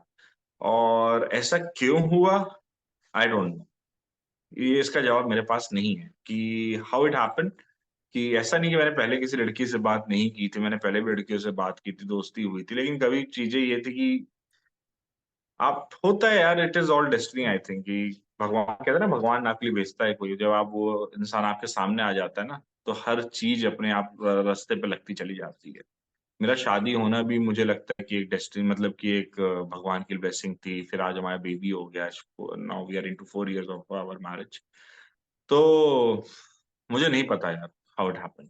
सो अगर अब कमिटमेंट के बारे में, जैसे आपने कहा आपको तो नहीं पता था, इट वाज ऑल भगवान बनाए जोड़ी, तो कमिटमेंट के बारे में अगर आपको कुछ कहना हो कि फिर भी कुछ तो कहीं ना, मैं समझ गई कि आपने तो सोचा ही नहीं यार कि नहीं, वो रश्मि रश्मि एक पहले second, sorry, I want to add up one thing. मैंने एक चीज हमेशा याद रखी, ऐसा नहीं कि जब मेरी चाहत से बात हो रही थी मेरी वाइफ से, जब तू मेरी लाइफ में और कोई लड़कियां नहीं आई, मतलब नॉट इन अ लाइफ, मतलब लड़कियों का मैसेज नहीं आया, कॉल नहीं आया, मेरा बात करने का मन नहीं किया, मेरी बात हुई या कुछ हुई, एक 10 मिनट हुई, 15 मिनट हुई, फिर जब फोन रखा या फिर लगा यार who matters to me most, तो मैंने एक सवाल पूछा हमेशा कि in my life I have decided कि कोई भी चीज हो, कितनी भी इंपॉर्टेंट हो जाए, मैं इसके बीच में नहीं आने दूंगा। I won't compromise her for something stupid, for मतलब कि कोई मतलब नहीं, 2 मिनट बात करने में पता चला, फालतू क्यों किसी के मन में शक पैदा करवाना है यार, किसी को क्यों ऐसा डाउट क्रिएट कराना, हमारी चीजें सब अच्छी चल रही हैं, तो मैं ऐसा क्यों कोई गंदगी करूं, या मैं किसी से बात करके, कोई उस बात का कोई मतलब नहीं है, तुम 2 मिनट प्लेजर की, तुमने 2 मिनट बात कर ली, हंसी मजाक कर लिया,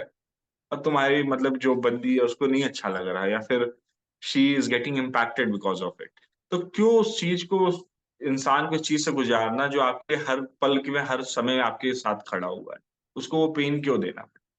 तो आपको हमेशा अपने से सवाल पूछना पड़ेगा कि जब आप किसी के साथ हो, और उस उसको जब आप इस चीज, मतलब आप किसी के साथ जब हो, किसी के साथ किसी रिलेशनशिप में आप ये एक्टिविटी कर रहे हो, you are getting indulge something, और you are talking to someone, let's say कोई इंटेंशन नहीं है, बट क्या उसको ये बात पता चले कि इसकी कोई मिसकंसेप्शन या कोई डिसबिलीव या कोई मिस मीनिंग जा सकती है, अगर उसका आंसर हाँ है, इन तीनों में से किसी भी चीज का आंसर हाँ है, यू बेटर स्टॉप इट, क्योंकि इस लाइफ में कुछ रिश्ते बहुत बड़े होते हैं, you should not risk it for anything, not even your job और एनीथिंग, किसी कारण लाइफ में कुछ रिश्ते ऐसे होते हैं उनको आपको हमेशा साथ को लेके चलना है, और ऑफ कोर्स आपके आपके लाइफ में कठिन समय आएगा, आपके यहाँ बहुत सारी चीजें होंगी, आपको चीजें अलग नजरिए से देखेंगे, आपको आपका पार्टनर भी चेंज होगा विद टाइम, क्योंकि आप ग्रो कर रहे हो, राइट। हमारा रिलेशनशिप था 19 से, we got married in 28 after 9 years of relationship, हम एक साथ में ग्रो हुए, उसके में ट्रेड चेंज हुए, मेरे में ट्रेड चेंज हुए, but we carried it on. और हम दोनों ने ये रखा कि ऐसा नहीं है कि कोई छोटे से चेंजेस हो रहे हैं लाइफ में या उसके कारण हमारे रिलेशनशिप पे कोई इम्पैक्ट है, क्योंकि we always consider each other as a first priority. हमेशा प्रायोरिटी पे रखो तो आपके कॉन्सेप्ट हमेशा क्लियर रहे, कभी कुछ गड़बड़ी नहीं होगी। ओ, दिस यही मुझे सुनना था। नहीं, priority is a very important term ना। आपको, आप बिजी हो, ये हो, मेरे साथ होता है यार, मतलब कि मैं ऑफिस जाता हूँ, मेरे पापा मम्मी मेरे वाइफ सबका कॉल आता है, तो ऐसा नहीं कि मैं बिजी नहीं हूँ, मुझे कई बार बहुत बिजी रहता है, कि मैं, you can always find 10 seconds to pick up the phone and tell the person कि नहीं यार you're busy somewhere, or you can drop a message. No one is that busy यार।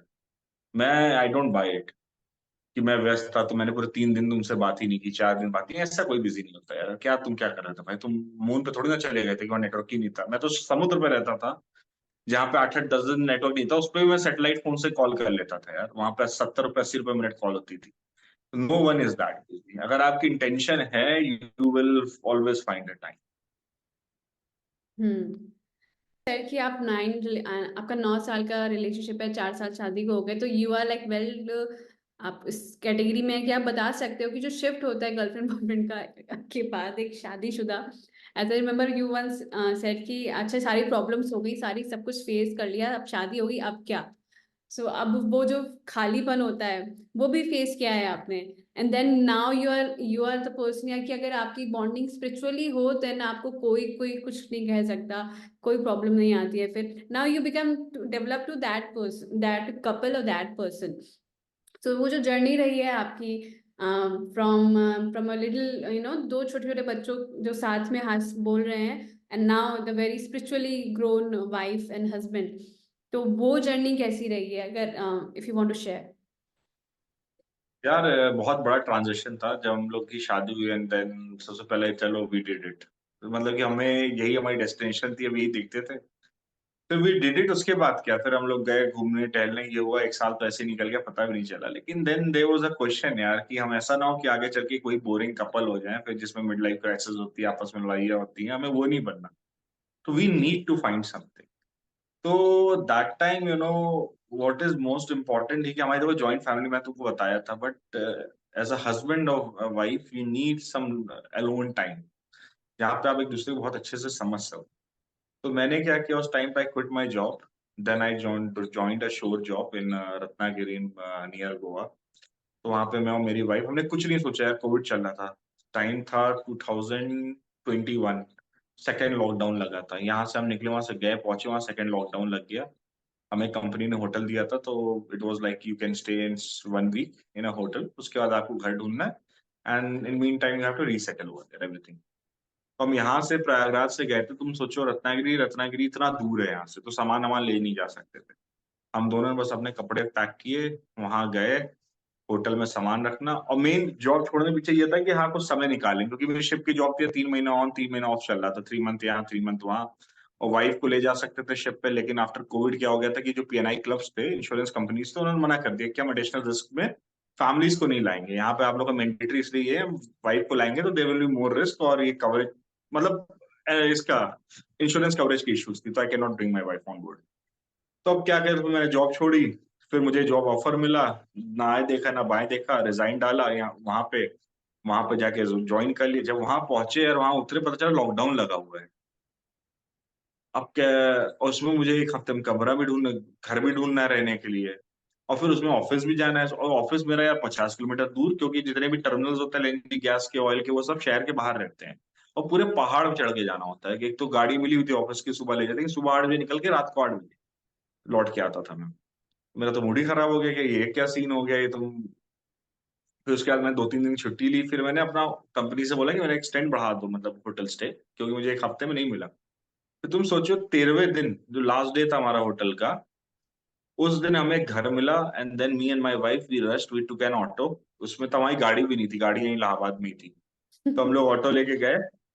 पूरी गृहस्थी का सामान, दुकान थी, बैकडोर्स उसने दिया, सारा सामान खरीदा। हुआ कि सबसे पहले घर सजाने के लिए, घर में रहने के लिए क्या चीजें चाहिए, सर्वाइवल की बात आ गई थी। तो हुआ कि एक गैस का चूल्हा चूल्हा चाहिए, गैस चाहिए, सिलेंडर चाहिए आई मीन, और एक एसी चाहिए क्योंकि बहुत गर्मी पड़ रही थी। उसके अलावा एक फ्रिज चाहिए और 3-4 प्लेट चाहिए। तो हमने वही 4-5 सामानों की लिस्ट बनाई, तुरंत गए, उसको खरीदा। सुबह हमने सामान खरीदा, शाम को हम शिफ्ट कर गए और वहां हमने रहना शुरू कर दिया। इससे क्या हुआ ना यार, हम इतने कह लो ना कि एकदम जीरो से हमने हर चीजें स्टार्ट की अपनी गृहस्थी वहां पे। तो हम इतने क्लोज आ गए, एक दूसरे को इतने अच्छे से समझने लगे कि हम कैसे बिहेव करते हैं। हम एज अ टीम काम करना शुरू कर दिया। अभी तो हम एक अनडिसिप्लिन लड़का लड़की थे जो साथ में शादी हो गई थी उनकी। इससे क्या हो गया ना, हमारी लाइफ में डिसिप्लिन आ गया। फिर चारू को, मुझे मेरी वाइफ का नहीं पता था गृहस्थी इतने अच्छे से चलाती है, उसने जो गृहस्थी मैनेज की ना, मैंने उसका ये वाला रोल देखा, ये वाला रूप देखा, मैं इतना इम्प्रेस्ड हुआ कि ये लड़की कुछ भी कर सकती है। इतना बढ़िया उसने घर चलाया। मैं नाश्ता वाश्ता, सुबह नाश्ता बढ़िया खा के जाता था, लंच लेके जाता था, रात को आता था, बढ़िया खाना मिलता था। तो हमने जो एक 1.5 साल निकाले ना, वो कह लो यार, पहले शहर बहुत सुंदर था, घूमने के लिए बहुत जगह थी, तो हमारे मन में ये रहता जितना घूम सको घूम लो, क्योंकि नहीं आगे चल के जब वापस लौट के जब घर जाएंगे तो ये होगा कि यार हम इतनी अच्छी जगह तो हमने घुमा नहीं, हम पछताएंगे। तो हमने दबा के घुमा साथ में। फिर मेरी वाइफ ने गृहस्थी पैरेलली चलाई, सब कुछ इतना बढ़िया, इतना स्मूथली हुआ, हम बहुत क्लोज आ गए उसके बाद। और फिर उसके बाद हुआ कि इसके आगे क्या, तो उसके आगे ये था कि चलो बेबी कर लेते हैं, फिर बेबी हो गया। अब हो रहा है कि अब इसके आगे क्या, तो अब अगला यही है कि अब स्पिरिचुअलिज्म में और अच्छे से सीरियसली घुसना है। तो मैं और मेरी वाइफ दोनों लोग, हम लोग वेदांत वेदांत पढ़ते हैं, अद्वैत पढ़ते हैं, या फिर हम लोग मतलब साइंटिफिकली भी भगवान को बहुत रीड करते हैं, जैसे कि what is multiverse, what is parallel universe की जो पैरेलल यूनिवर्स थ्योरी है। फिर तुमने बहुत सारी चीजें चल रही हैं, तो वी को रिलेट, तो हम उस पर बैठ के डिस्कशन करना, ये करना वो करना। बस यही है, बस एक कीवर्ड ये रखा हमने लाइफ में, मैं और मेरी वाइफ में, कि हमने खुशी आपस में ढूंढ ली है। हमें जैसे दूसरे लोगों की जरूरत नहीं पड़ती है। मैं और चाहत बैठ के हम घंटों बात कर सकते हैं बिना बोर हुए। हम बिना घूमने के लिए हम और वो टॉप प्रायोरिटी है। ऐसा नहीं कि वो कहीं बाहर जाना है तो दोस्त को कॉल कर रहे हैं, तुम लोग भी पहुंचो, हम लोग भी आ रहे हैं, ऐसा नहीं करते। हम दोनों अपना जाते हैं, अपना एंजॉय करते हैं। तो we have found a peace in our self somehow, और कह लो ये लकी है, डिवाइन बॉन्डिंग है। जब तक आप जिसके साथ you are meant to be आप नहीं होते, ये सब चीजें नहीं होती। मैं और दोस्तों को भी देख रहा हूँ, उनके भी रिलेशनशिप देख रहा हूँ, ऐसा नहीं उनका पुराना रिलेशनशिप नहीं है, लेकिन वो बॉन्डिंग है ना, they need people from outside, they need to party around, they need weekly get together. हमें उसकी जरूरत नहीं पड़ती यार, हम दो काफी हैं, अपना घूमे टहले, अपना खाए, अपना पिए, और एक बच्ची बड़ी उसको भी ऐसे ही करना है। तो that's how it is going. आपस में शांति ढूंढो, बाहर शांति ढूंढोगे तो घर में शांति हो जाएगी। I think so this is your definition of new age couple कि मैं ये नहीं कह रही सबका अपना सोचने का तरीका होता है अलग तरीका है, हाँ राइट। बट अगर आपके हिसाब से this is your definition of new age couple. हाँ, कि आपस में शांति ढूंढो, उसी में सुखी रहोगे। बाहर कब तक भागोगे, कब तक पार्टी करोगे, कब तक डिस्क जाओगे, कब तक बाहर फॉरेन हॉलिडे डेस्टिनेशन पे जाओगे, अगर एक दूसरे से खुश नहीं रहोगे एक कमरे के अंदर, कब तक बाहर भागोगे? एक दिन आना है उसी बिस्तर पे, 2 दिन लेटना है, फिर वहां होगी लड़ाई। तो वहां पे अगर तुमने पीस पा लिया तो बाहर तो पीस है ही। घूमने टहलने में सबकी लाइफ में पीस है, हर कोई बाहर घूमने जाता है, खुश रहता है। आपकी लव मैरिज है तो is there any culture difference, मतलब आपकी फैमिली कल्चर डिफरेंस में कोई डिफरेंस था जिसकी वजह से शादी के बाद कोई दिक्कत आई हो? नहीं, कल्चरल डिफरेंस तो नहीं था सच, बट हाँ ये था कि हम लोग सर्विस क्लास वाले थे, वो लोग बिजनेस क्लास वाले थे। So they have their own perception toward the service class. You said once कि सर्विस क्लास वाले को वो लोग ऐसा समझते हैं कि उनके पास सब कुछ होता नहीं है, मतलब सारा उससे चलता है, सारा लोन लेके लोन पे चलता है।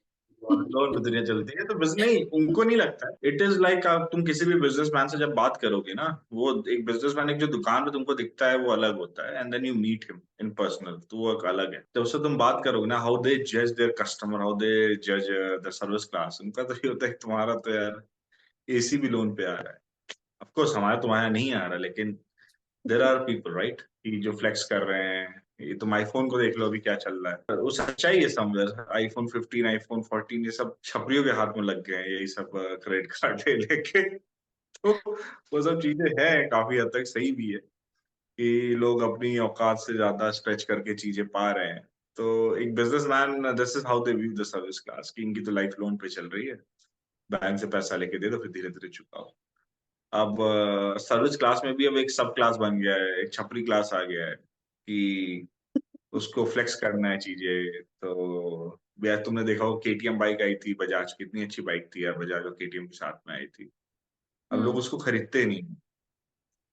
उसके पीछे रीजन क्या है कि इतने ज्यादा गुलाबी और पीले बाल वाले लड़कों ने उसको चलाई, क्यों कोई अच्छे घर का लड़का उसको बाइक पसंद आई, वो ले नहीं सकता। Same goes with your iPhone and these days. IPhone, अब पहले लोग फ्लेक्स करते थे, अब आज हर लड़के के हाथ में आईफोन दिखेगा। तो वो है यार, वो हम लोग इस सबके साथ होता है कि बिजनेस क्लास सर्विस क्लास वालों को ऐसे दिखता है, सर्विस क्लास वाला अपने उसने सब क्लास बना रखा है, छपरी class. This is how we people view each other. तो बहुत सारे इश्यूज आते हैं जो होते हैं इन लॉज के इशू, जो कि दोनों तरफ से होते हैं, मोर ज्यादातर लड़कियों के लिए होते हैं, because we have this pre notion कि जो सास होती है वो खराब होती है, आपको ससुराल खराब होता है। एंड फॉर ससुराल के लिए भी होता है कि जो बहू आती है वो बहू, मतलब वो बेटे के साथ कुछ तो हो जाएगा, पता नहीं क्या क्या। और आजकल रील्स भी एज ऑफ की सीरियल काफी नहीं था इन सब चीजों को बढ़ावा देने के लिए ना, रील्स है एकदम। रील्स एक नया एक पार्ट बन गया है जहाँ पे लोग इस तरह से लेकर बहुत सारी चीजें शेयर कर रहे हैं, एंड पीपल आर कंटेंट बना रहे राइट, वो कंटेंट और कंटेंट है एक्चुअली। नेगेटिव। और लोग उस पे रिप्लाई भी करते हैं, दे मतलब वो पूरे तरह के अपने दिल की बात बताते हैं कि हाँ बहन यही हो रहा है। सो फॉर मी, अच्छा, मैंने कभी कमेंट नहीं पढ़े ऐसी रील्स में खोल के, नहीं, next time I will go I through. मैं तो कमेंट्स बचपन से पढ़ती हूँ, मुझे तो जानना होता है लोग क्या सोच रहे हैं। सो फिर तो ये जो चीज है ना, this is so in our society, तो इसका आपकी लाइफ पे क्या इफेक्ट पड़ा, लाइक एज यू सेड, मतलब जैसे कि आपकी लव मैरिज है तो आई थिंक, और आपकी पेरेंट्स भी बहुत सॉर्टेड हैं जैसे कि आपने बोला, बट ऑफ कोर्स कुछ ना कुछ तो इश्यूज होते होंगे। सो आपने जो रिलेशनशिप बनाया, जैसे आई आई यूज रिलेशनशिप बनाया अपने इन लॉज के साथ, और आपके घर में जो रिलेशनशिप बना वो किस तरीके से ग्रो हुआ विद टाइम? तो यार जो इन लॉ साइड से रहता है ना, उनका तो इतना इन्वॉल्वमेंट नहीं रहता है। और हमारी वाइफ और हम लोग का पहले जब शादी हुई थी, सबसे पहले ये था कि neither I will involve my parents in our relationship, nor she will involve. जो चीज है हमारे बीच में ना, तुम अपने माँ बाप को बीच में लाओगे ना, मैं लाऊंगा, जो करना है हमें ही करना है, क्योंकि हमने ही डिसाइड किया राइट शादी करने के लिए, किसी और तो जिम्मेदारी ली नहीं है। तो ये पहले चीज तो इससे क्या हुआ ना, तो जो मेरे इन लॉज का बहुत ज्यादा इन्वॉल्वमेंट नहीं है मेरे घर में। जैसे बहुत सारी शादी टूटने का रीजन क्या है कि जो लड़की का मायका होता है बहुत ज्यादा इन्वॉल्व रहता है, या फिर लड़के का इवन ससुराल पक्ष वाले बहुत, लड़के के मतलब फैमिली बहुत ज्यादा इन्वॉल्व रहती है शादी में बीच में। तो ये सबसे बड़ा टिपिंग पॉइंट होता है। तो मैंने वी नॉट मी आई मतलब मैंने अलोन ऐसा नहीं किया, my me and my wife we make sure कि ये चीजें ना हो, हमारी चीज हमारे बीच में रहे। जब तक हमारी चीज हमारे कमरे के बीच में रहे, कमरे के अंदर रहेगी, कभी कोई प्रॉब्लम नहीं आने वाली। जब आप एक दूसरे के साथ बहुत ही स्ट्रांगली खड़े हो, राइट, तो आप दोनों के बीच में किसी की बोलने की हिम्मत नहीं होगी। वो चाहे समाज हो, वो चाहे वो माँ बाप हो, चाहे वो आपका खुद का भाई हो, कभी कोई कुछ नहीं बोला अगर आप स्ट्रांगली हो। तो हम वी मेड श्योर कि ये सब चीजें ऐसी रहें। तो उसके अलावा व्हाट हैपन नो, कि जैसे जब as a son and as a husband मेरा बहुत इंपॉर्टेंट रोल है between relationship between my wife and my mother. तो मुझे एज अ न्यूट्रल रहना पड़ता है। So that's how I am, कि मान लो मम्मी को कभी टचवुड ऐसी कभी कोई प्रॉब्लम नहीं आई, but just in case suppose my mother was expecting something from my wife and she was not able to deliver due to certain reason. देखो कोई मन से तो नहीं करता ना कि नहीं मुझे नहीं उसे ऑफेंड करना, चलो ऑफेंड करते हैं उसको, चलो अपनी सास को ऑफेंड करते हैं, सास कहती है चलो बहू को ऑफेंड करते हैं। ऐसा होता ही नहीं है।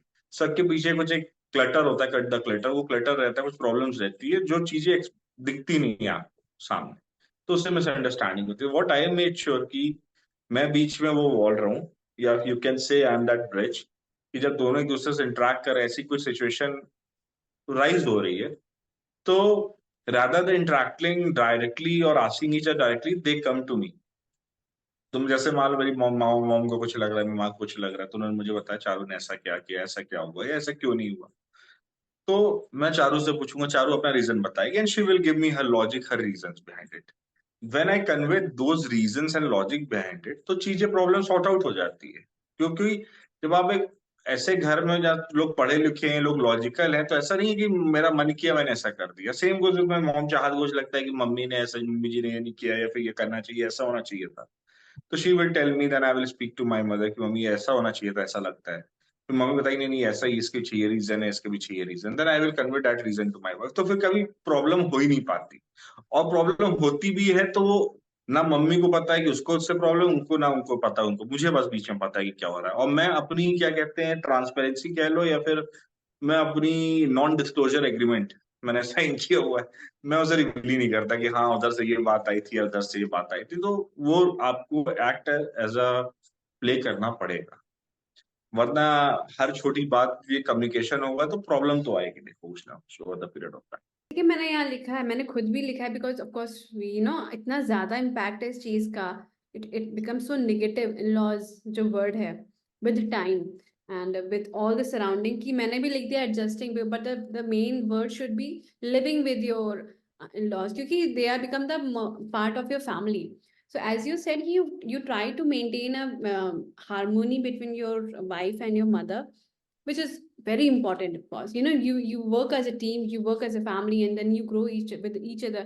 तो ये सारी चीजें बहुत इंपॉर्टेंट होती है, बट लोग इस कई लोग इस चीज को इस तरह से देखते नहीं. We have this pre notion कि नहीं चीजें गलत ही होंगी, तो ये इसको निकलने के लिए we have to be open minded.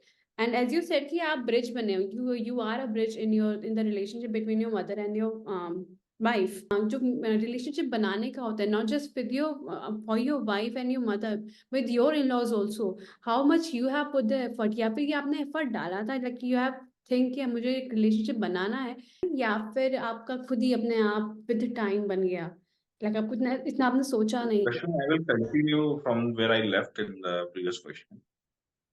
यार सीन प्रॉब्लम जानते हो कहाँ पे आती है? जब आप एक दूसरे को समझने के बजाय एक दूसरे को जज करने पे आते हो। आप अगले को समझो ही ना, अरे वो ऐसा बोल रही है तो अरे उनकी तो आदत, वो ऐसा बोलती है, उन्होंने ऐसा क्यों बोल दिया, ऐसा क्यों किया, ये उन्होंने किया।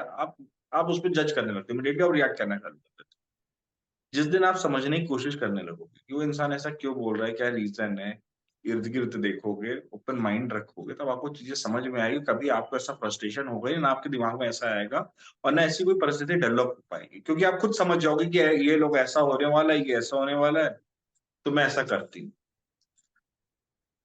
मैं तुमको बहुत अच्छा एग्जांपल दूं। फॉर एग्जांपल जैसे घर में सपोज लेट से मैं, ये हमारे यहाँ तो काम वाली लगी है, वैसा कोई सीन नहीं है।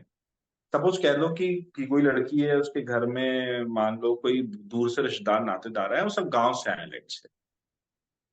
अब गांव की क्या परिस्थिति है वहां, ये है कि बहू को काम करना चाहिए, सास एकदम बैठी रहे पैर पे उठा के, बहू एकदम घूंघट काढ़े सारा काम करे, जो हम लोग की टिपिकल ब्राह्मण फैमिलीज में एक्सपेक्टेशन रहती है। तो तुम्हारे घर में तुम अपने हस्बैंड के साथ रह रही हो, सपोज गांव से उसके यहाँ लोग आए हैं, अब तुम बैठी हुई, तुम भी वहाँ माँ अपनी सास के साथ, तो वहां पे तुम्हें क्या करना है, तुम्हें ये तुमको समझ होनी चाहिए कि आ रहे हैं कि सास के बोलने से पहले सास भी नहीं चाहती तुम काम करो, लेकिन वहां उसे मजबूरी में बोलना पड़ रहा है। नहीं तो ये होगा कि बहू तो पैर में पैर फैला के बैठती है, तुम्हारी इज्जत बचाने सास तुमको बोलेगी रश्मि जाओ जरा जाके किचन में जाके 2 कप चाय बना दो। सास ने तुम्हें कभी नहीं बोला है।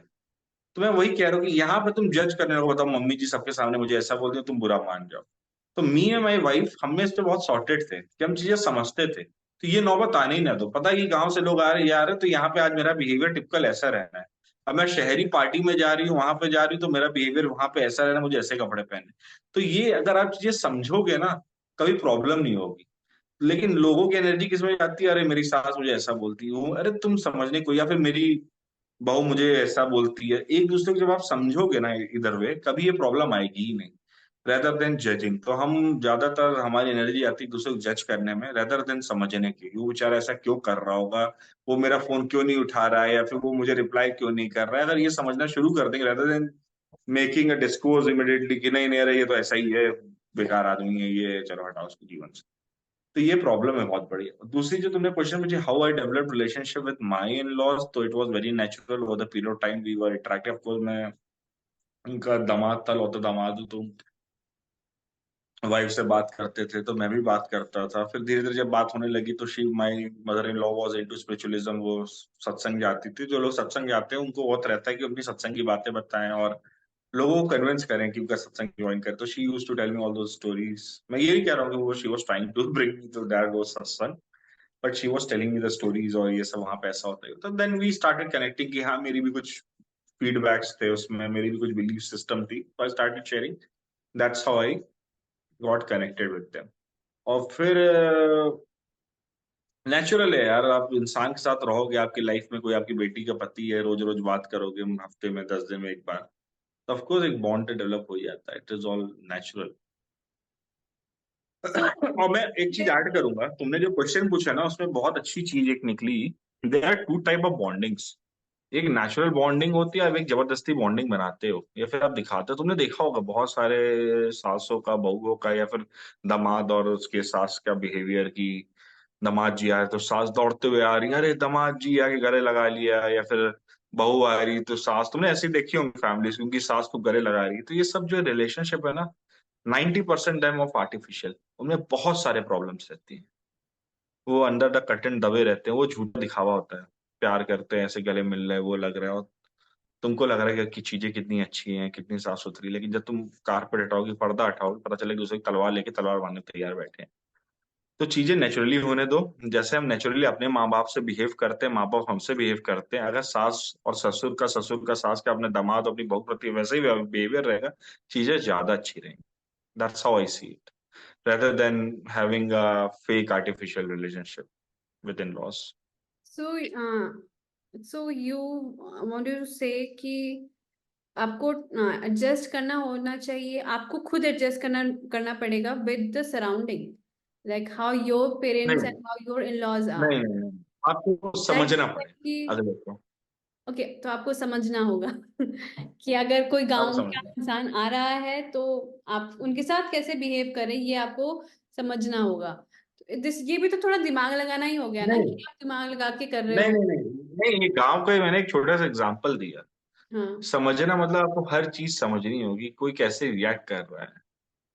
अब मान लो जो बहू रोज सुबह 8 बजे उठ के आ जाती है, सबके साथ बैठती है, आज 8 बजे नहीं आई, 9 बजे आ रही। अब सांस लगे मुंह बना ले, आज बहू 9 बजे आई, नीचे नहीं उतरी, या बहू आई नहीं, मिलने नहीं आई। तो यहाँ समझो ना, जो इंसान हर दिन 8 बजे आ रहा है, 9 बजे आ रहा है, मतलब बीमार है भाई। तो मैं वही कह रहा हूँ, इसको एक पॉइंट मत पकड़ो। अगर आप समझोगे, आपको चीजें क्लियर रहेगी, आपको बुरा नहीं लगेगा। तो अगर आप जज कर दे बैठे तो बेसिकली हर चीज बुरा लगेगी आपको। बेसिकली द थिंग इज कि आपको उस टैग में जाना ही नहीं है कि वो बहू है। आपको उसको as a family person now treat करना पड़ेगा, बोथ साइड। क्योंकि जैसे आप जितनी करेक्ट करेक्ट, कन्वीनियंस आपकी आपसे। अपनी अपनी खुद की बेटी होती है, वो आपको 4 बात सुना देती है, आपको बुरा नहीं लगता। लेकिन बहू बेचारी एक बार एक शब्द बोल दे तो आपका ईगो पूरा हर्ट हो जाता है, मैं तो सास हूँ, मुझे ऐसा किया बोल दिया। और जो बहू अपनी माँ से 4 गाली खा लेती है, सास कुछ बोलती, बताओ मैं बहू, मुझे ऐसे बोल दिया तुम्हारे रहते हुए। तो अगर तुम इस तरीके से प्रिजुडिस ऐसे माइंडसेट से चलोगे तो कभी रिश्ते चलेंगे नहीं। आपको माँ को उसमें भी माँ देखना है, बेटे सास को बहू में भी बेटी देखनी है। और ये ब्रिज जो होता है, मतलब ये जो चीज होता है वो मोस्टली हस्बैंड का काम हो जाता है, but your is a love marriage, that why you are doing it. कई सारे जो, मैंने रिस्पॉन्सिबिलिटी ली, राइट। हाँ, लेकिन कई सारे जो वैसे होती हैं, जो मैरिजेस होती हैं, जो अरेंज होती है, उसमें इसमें आई थिंक देन वो चीज किसके ऊपर आ जाती है, पेरेंट्स के ऊपर नहीं आ तो जाती फिर वो तभी दिक्कत आती, माँ बाप को ही काम करना पड़ता है, क्योंकि वो लड़की लेके आते। भाई देखो, जो घर में पराई लड़की लेके आएगी उसकी जिम्मेदारी, लड़की तो बाहर से आ रही है, उसे कंफर्टेबल करना तुम्हारा काम। तुम लेके आओगे तो तुम कंफर्टेबल करोगे, माँ बाप लेके आएंगे तो उन्हें करना है। है। लेकिन आई डोंट थिंक कि शादी कोई भी हो, लेकिन जिम्मेदारी सबकी हो जाती हो। अब क्या हम लोग इतने लेवल की अभी इतने ज्यादा हुए हैं एडवांस, या अभी हमें उस यार लेवल तक जाने यार में टाइम है? जिम्मेदारी तो एक्चुअली, एक आइडियल रिलेशनशिप तो यही कहता है जिम्मेदारी सबकी होती है, या फिर लेकिन अभी हम ऐसा उतने होता नहीं। ज्यादा मतलब हम उतने ज्यादा डेवलप नहीं हुए, इवॉल्व नहीं हुए as a person, as a family, नहीं नहीं, जिम्मेदारी या फिर जिम्मेदारी सबकी होती है। हम्म। जिम्मेदारी सबकी होती है, इसलिए लोग निभा नहीं पाते, तभी तो हम आजकल देखो ज्यादा से ज्यादा न्यूक्लियर फैमिलीज हो रही है ना। अब कहाँ रही जॉइंट फैमिलीज? हाँ। लोग निभा नहीं पा रहे, लोग स्टेप अप नहीं कर रहे हैं। जो लव मैरिज में लड़का नहीं कर रहा, अरेंज मैरिज में लड़के के माँ बाप नहीं कर रहे हैं, लड़की के माँ बाप नहीं कर रहे, दोनों साइड से रोल है, वो अपना मेच्योरिटी। अरेंज मैरिज में लड़के के माँ बाप, लड़की के माँ बाप को अपने लड़के अपने लड़की को समझाना चाहिए, वो काम नहीं हो रहा, वो आग लगा रहा है। लव मैरिज में क्या हो रहा है, लड़की को जहाँ स्टेप अप करना चाहिए वो बन गया मम्माज बॉय या पापाज बॉय, फिर बीवी का कुत्ता जो बोला जाता है, जो टर्मोलॉजीज है। तो ये हो रहा है, तो लोग अपने अपने रोल जब स्टेप अप नहीं कर रहे, that's why we having more and more nuclear families, right people. और न्यूक्लियर फैमिली ये नहीं कह रहा हूँ कि माँ बाप पति मतलब मम्मी की, लड़की की मम्मी पापा है, लड़का है, वाइफ, वो न्यूक्लियर फैमिली नहीं है। न्यूक्लियर फैमिली ये केवल हस्बैंड और वाइफ और उनका बच्चा। We are moving towards that, that's why कि लोग स्टेप अप नहीं कर रहे हैं अपने रोल में। सो दिस इज इम्पोर्टेंट, मतलब अगर फैमिली की बात करें तो फैमिली को संभालना इम्पोर्टेंट होता है। आप कुछ भी समझे तो आप में अंदर वो चीज होनी चाहिए। आई मीन अगर हम इवोल्यूशन की बात करते हैं तो इवोल्यूशन इज नॉट जस्ट कि हमको ये समझ में आ जाए कि बाकी चीजें कैसे चल रही है, या फिर हम किस लेवल पे फाइनेंशियली या फिर मटेरियलिस्टिकली बढ़ रहे हैं। तो इवोल्यूशन आपके परिवार के हिसाब से भी होता है कि आपको अपने फैमिली को किस तरह से संभालना है, ये आपको आना चाहिए, बिकॉज ये तो बेसिक नीड है, बेसिक ही आपकी फैमिली से होती है, दैट इज योर रूट। अगर आपका रूट ही स्ट्रांग नहीं होता है तो फिर आई थिंक प्रॉब्लम्स आपको हर जगह ही मिलेंगी। This is what I think. I am sure आपके भी कुछ राय होंगे इस पे। हाँ, work life balance is very important for sure. अगर तुम्हारे घर में तुम्हारी रोज लड़ाई हो रही, तुम जाके ऑफिस में क्या करोगे? कुछ नहीं परफॉर्म करने वाले लोग हैं। तो तुम्हें स्टार्टअप को स्टार्ट करना है, तुम्हारा दिमाग ही नहीं काम करेगा, तुम्हारा तो यही लगा रहेगा ना, बीवी खाना नहीं खाई, कल रात से नाराज बैठी, मुंह फुला के, पहले उसको मनाना है। मम्मी की बीवी से बात नहीं हो रही पिछले 4 दिन से, पहले उसको सॉर्ट आउट करना है। तुम इससे जब छूटोगे तो कुछ बड़ा काम करोगे ना समाज के लिए। तो ऑफ कोर्स है, वर्क लाइफ बैलेंस बहुत इंपॉर्टेंट है, वरना तो उसी में जो देखो, जो इंसान इसमें फंसा है ना, उससे पूछना, उसका करियर ना वहीं का वहीं स्टैग्नेट हो जाता है, वो आगे नहीं बढ़ पा रहा है। वो उसी को बैलेंस गेम करने में उसी की पूरी एनर्जी चली जा रही है, उसके बाहर नहीं सोच पा रहा है, वो पागल हो रखा है लिटरली। फिर ऐसे लोग क्या करते हैं ना, फिर वो बीवी से भी दूर भागते हैं, माँ बाप से दूर भागते हैं, तो सबसे दूर भागते हैं, तो वो बाहर ही ज्यादातर रहते हैं। फिर पता चला पति का ऑफिस 7 बजे खत्म हो गया है, रात को 10 बजे लौट के घर आ रहा है सोने के लिए। ऐसा भी होता है। अच्छा, अगर इन लॉज की बात करें तो जनरली देखा गया है कि लाइक यू सेड कि आप स्पिरिचुअल या रिलीजन वाली बातें करते हो, भगवान की बातें करते हो अपने साथ से। So how you feel like जब आप बात कर रहे होते तो do you have this notion कि वो मेरे इन लॉज है, कि यार now it's more like they are my parents, like extended parents, new set of parents, वो चीज आ चुकी है, या फिर अभी भी वो लड़कों में अभी उतना मतलब उतना ज्यादा ग्रोथ नहीं हुआ है कि they can accept parents apart from their own parents. तो मेरा कहने का मतलब है कि ये चीज लड़कियों में हो ना हो, लेकिन लड़कों में आज तक हमेशा ये सब बोला जाता है ना अवर सोसाइटी की कि नहीं है, वो रिलेशनशिप नहीं होता है आपके इन लॉ लड़कों का उनके इन लॉज के साथ। सो वो चीज क्या आपको फील होती है like being a new age couple? नहीं यार, तुम एक चीज ऐसे सोचो यार, केवल इन लॉज की बात नहीं, even your mother and father, Shankaracharya ने बहुत अच्छी चीज बोली थी, आदि शंकराचार्य, कि 5 साल तक बच्चे को प्रेम दो। 5 से लेके, मैं थोड़ा ऊपर नीचे हो सकता है एज, 5 साल तक बच्चे को प्यार देना चाहिए। 5 से 15 के बीच में उसका वो होना चाहिए, उसका एक तरीके से गार्जियन गार्डियन एंजल होना चाहिए। नॉट एग्जैक्टली गार्डियन एंजल, मतलब कि be a parent. To him. उसे गाइड करो, जहां डांटना है वहां मारना है वहां मारो। 15 से लेके 25 तक आपको एज अ गुरु काम करना चाहिए उसके साथ, अपने बच्चे के साथ। और 25 के बाद आपको उसका दोस्त हो जाना चाहिए। तो मेरी लाइफ में क्या हुआ कि अब मैं मेरे फादर मदर है, of course my father and mother, लेकिन नहीं मोर लाइक मैं भी 30 साल का हो गया हूँ यार। वो 60 के हो गए तो मैं भी 30 का 32 का हो गया हूँ। अब मैं वो 18 साल लड़का नहीं हूँ। तो मैं उनको फादर और मदर की तरह, तो ऑफकोर्स वो मेरे फादर मदर है, लेकिन मैं उनकी जो इंडिविजुअल पर्सनालिटी मैं उसको ऐसे देखता हूँ कि this is how this person behave, this is how this person behave. Same goes with my mother in law and father in law. मैं उनको as a father in law mother in law नहीं देखता। Of course they are my father in law mother in law, मैं उसकी इज्जत, उस चीज बात की इज्जत करता हूँ। बट मैं जब उनसे इंटरेक्ट कर रहा हूँ ना, मैं एज अ उनका जो डिस्टिंक्ट कैरेक्टर है, जो वो इंसान है, मैं उससे इंटरेक्ट कर रहा हूँ वहां पे। मैं ये नहीं सोच रहा हूँ वो मेरे मदर इन लॉ है, या फिर मैं अपने फादर से बात करता हूँ मैं सोचता हूँ मेरे पापा है तो मुझे ऐसे बात करनी है। अब मैं अभी 30 साल का, वो फेज निकल गया, वो बचपना वाला कि हम 18 साल के थे, पापा है बाप है डांट देंगे मार देंगे, ये बात नहीं बोलनी बात नहीं। आज तो तुम हर चीज में डिस्कस करते हो ना। पहले कितनी बात, हम कितने वर्ड बोल तक नहीं सकते थे माँ बाप से, आज हम हर चीज ओपनली डिस्कस करते। तो वो क्या होता है, वो परिपक्वता जो होती है वो 30 के बाद 25 के बाद आप में आ जाती है। फिर आप वो इंसान को पद के अलावा एज अ इंडिविजुअल भी आप जज करना शुरू करते हो, और this is how you interact with. तुम्हारे साथ भी होता होगा, तुम पापा से जब 15-16 साल की थी, 18 साल की थी, कैसे बात करती थी, आज तुम अलग तरीके से, अलग अथॉरिटी के साथ बात करती हो। इसका ये मतलब नहीं हम बदतमीज हो गए हैं कि हम अपने संस्कार खो दिए, ये खो दिए। अरे नहीं, अब हम 30 साल के हो गए, हमको भी दुनिया का नजरिया, हमारा भी, हमने भी दुनिया का स्वाद चख लिया, चीजें देख ली। तो हम आपको पापा के अलावा, अभी तक बचपन में तो अपने पापा को, हम लोग अपने पापा को केवल पापा के रूप में देखते थे।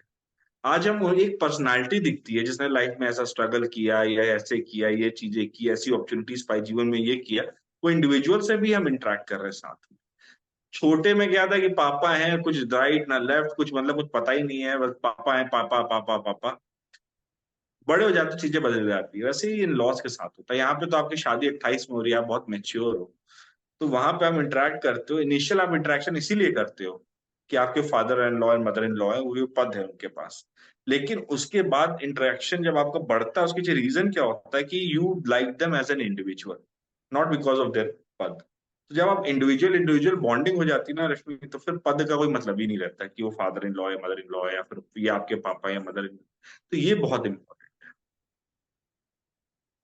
ट्रू एक्चुअली, ये एक्चुअली में सही है, क्योंकि इंडिविजुअल इंडिविजुअल का तो बेसिकली अब ये फ्रेंड्स में भी हो गया है, because after a certain age आपका वो फ्रेंड्स का टैग भी हट जाता है, आपका हर टैग हट जाता है। Now you talk only because कि वो बंदा, मतलब कोई भी इंसान है, उसकी बातें आपको समझ में आ रही है। अगर उसकी बातें ही समझ में नहीं आती तो आपको वो कितना भी अच्छा फ्रेंड हो शुरू से लेकर, then I don't think so कि वो चीज़ आगे बढ़ सकती है इस टाइम पे।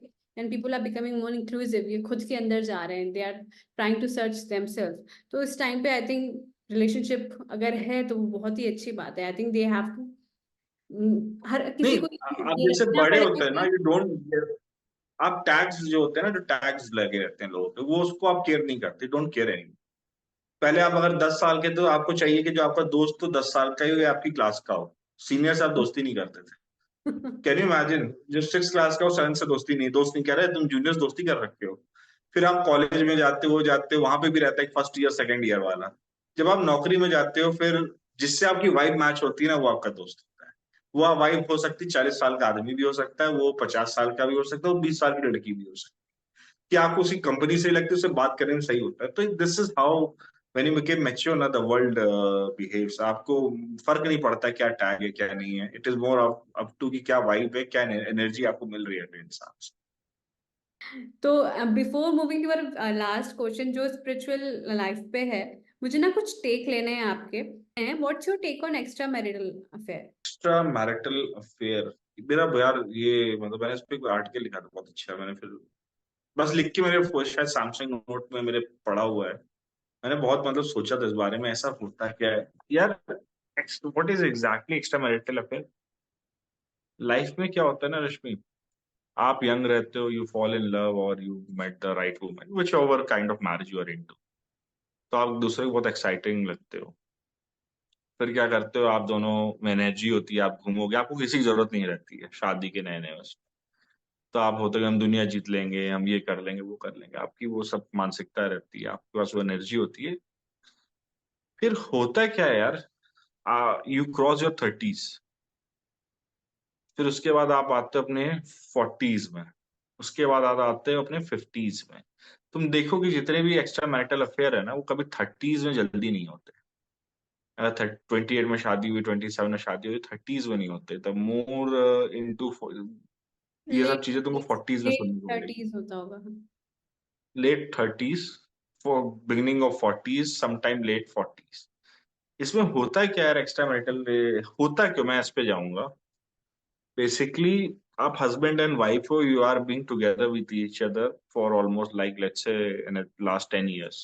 आप हर एक दूसरे को समझते हो, आप धीरे धीरे रिलेशनशिप में एक दूसरे को ग्रांटेड लेने लगते हो। फिर क्या होता है ना, शादी में जब आप दो लोग एक बहुत टाइम तक साथ रहते हो ना, आप एक ही जैसे बन जाते हो। कहते हैं ना हस्बैंड वाइफ, एक ही, आपकी सोचने समझने की क्षमता सब कुछ सेम हो जाती है। देयर इज नो, क्या कहते हैं, difference in opinion, there is no difference whatsoever. आप एकदम ही सेम होते हो यार, एक दूसरे क्लोन होते हो। फिर क्या होता है यार, फिर इससे क्या होता है, जब दो लोग बहुत सेम हो जाते हैं, बहुत समय तक साथ रहने लगते हैं, उनके बीच में कम्युनिकेशन कम हो जाता है, बात कम हो जाता है। तो जब बात कम हो जाएगी तो एक्साइटमेंट कम हो जाती है। फिर आपका 40s और 50s आता है, फिर उसमें क्या होता है यार, जो सबसे कठिन एज कहा जाता है वो आदमी की 40s एंड 50s होती है। 20 is all about energies, 30 is about celebration, 40s and 50s is about being in a sorrow। ऐसा क्यों बोला गया है कि 40s एंड 50s में you loss your mothers, your loved ones. अभी आपके पीछे जो पूरा इकोसिस्टम खड़ा था हमेशा, आपके माँ बाप का, लड़की के पीछे उसके माँ बाप का खड़ा होता, उसके भाई का खड़ा होता, बहुत सारा आपके पीछे इकोसिस्टम होता है।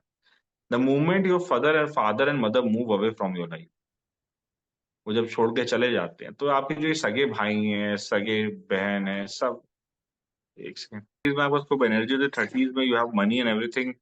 40s और 50s में आपके जब माँ बाप आपको छोड़ के चले जाते हैं, सब छोड़ के चले जाते हैं, तो आपके जो आपके अपने सगे भाई बहन सब होते हैं, वो भी आपसे दूर हो जाते हो, अपनी जिंदगी में मशगूल हो जाते हैं, सब अपने बिजी हो जाते हैं, तो आप एकदम अकेले पड़ जाते हैं। और हस्बैंड और वाइफ इतने साल के रिलेशनशिप में वो एकदम अलाइक हो जाते हैं, ट्विंस हो जाते हैं। तो आपके एक दूसरे की जो एक्साइटमेंट बचती नहीं। फिर कोई बाहर से आता है, वो आपसे बात करता है, आपको बहुत अच्छा लगता है, कोई नई चीजें लगती हैं, एंड यू गॉट यू, आप एक तरीके से कैरिड अवे हो जाते हो। उस रिलेशनशिप का कोई फ्यूचर नहीं होता। You just get carried away for some time being. कह लो कि 6 महीना, 3 महीना, 2 महीना। तो 6 महीने 3 महीने आपको रियलाइज होता है कि you are on the wrong path. तब तक इतनी बड़ी गलती हो चुकी होती है कि आप वापस नहीं आ सकते हो, and then it like lead you to divorce eventually. यही होता है, हर आदमी जो करता है ये फिर रिग्रेट करता है कि मैं क्यों राह पे निकल गया था, मैं बस भटक गया था।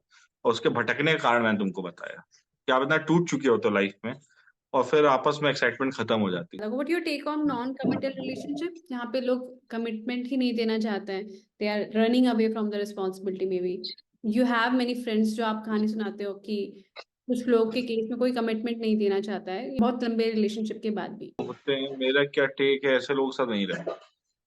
Okay, simple।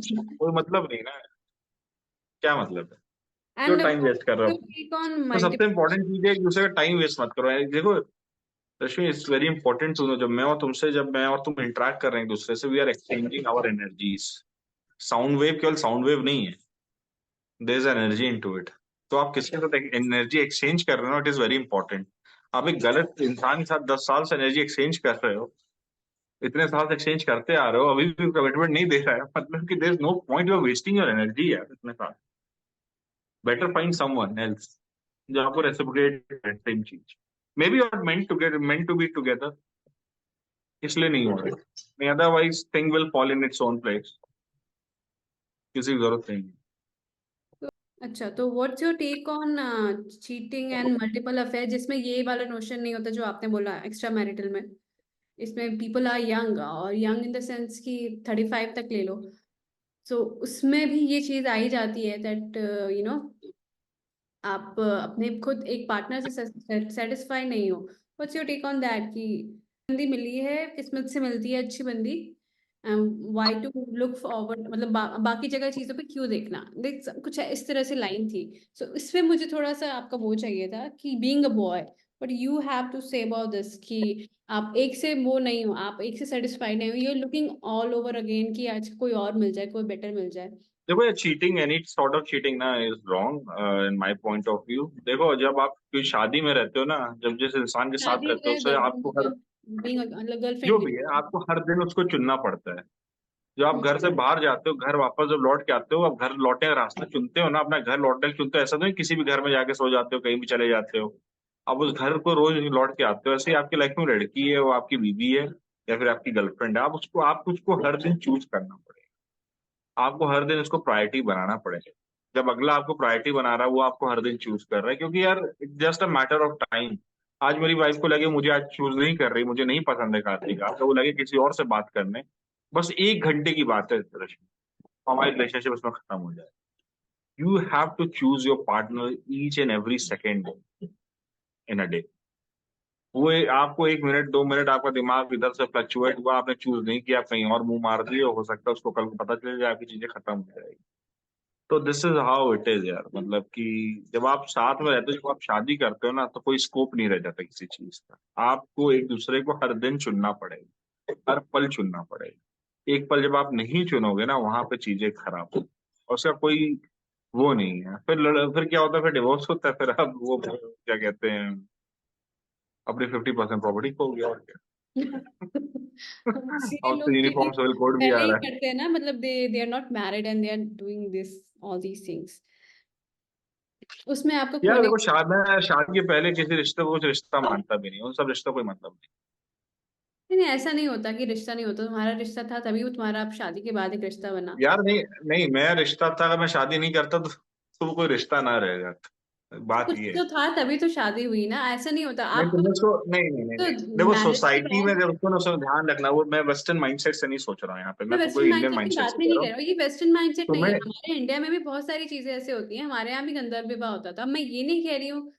अगर आप अपनी सोच समझ के साथ कोई रिश्ता बना रहे हो, आप फ्रेंडशिप भी हो गई ना वो, तो भी वो एक रिश्ता ही होता है।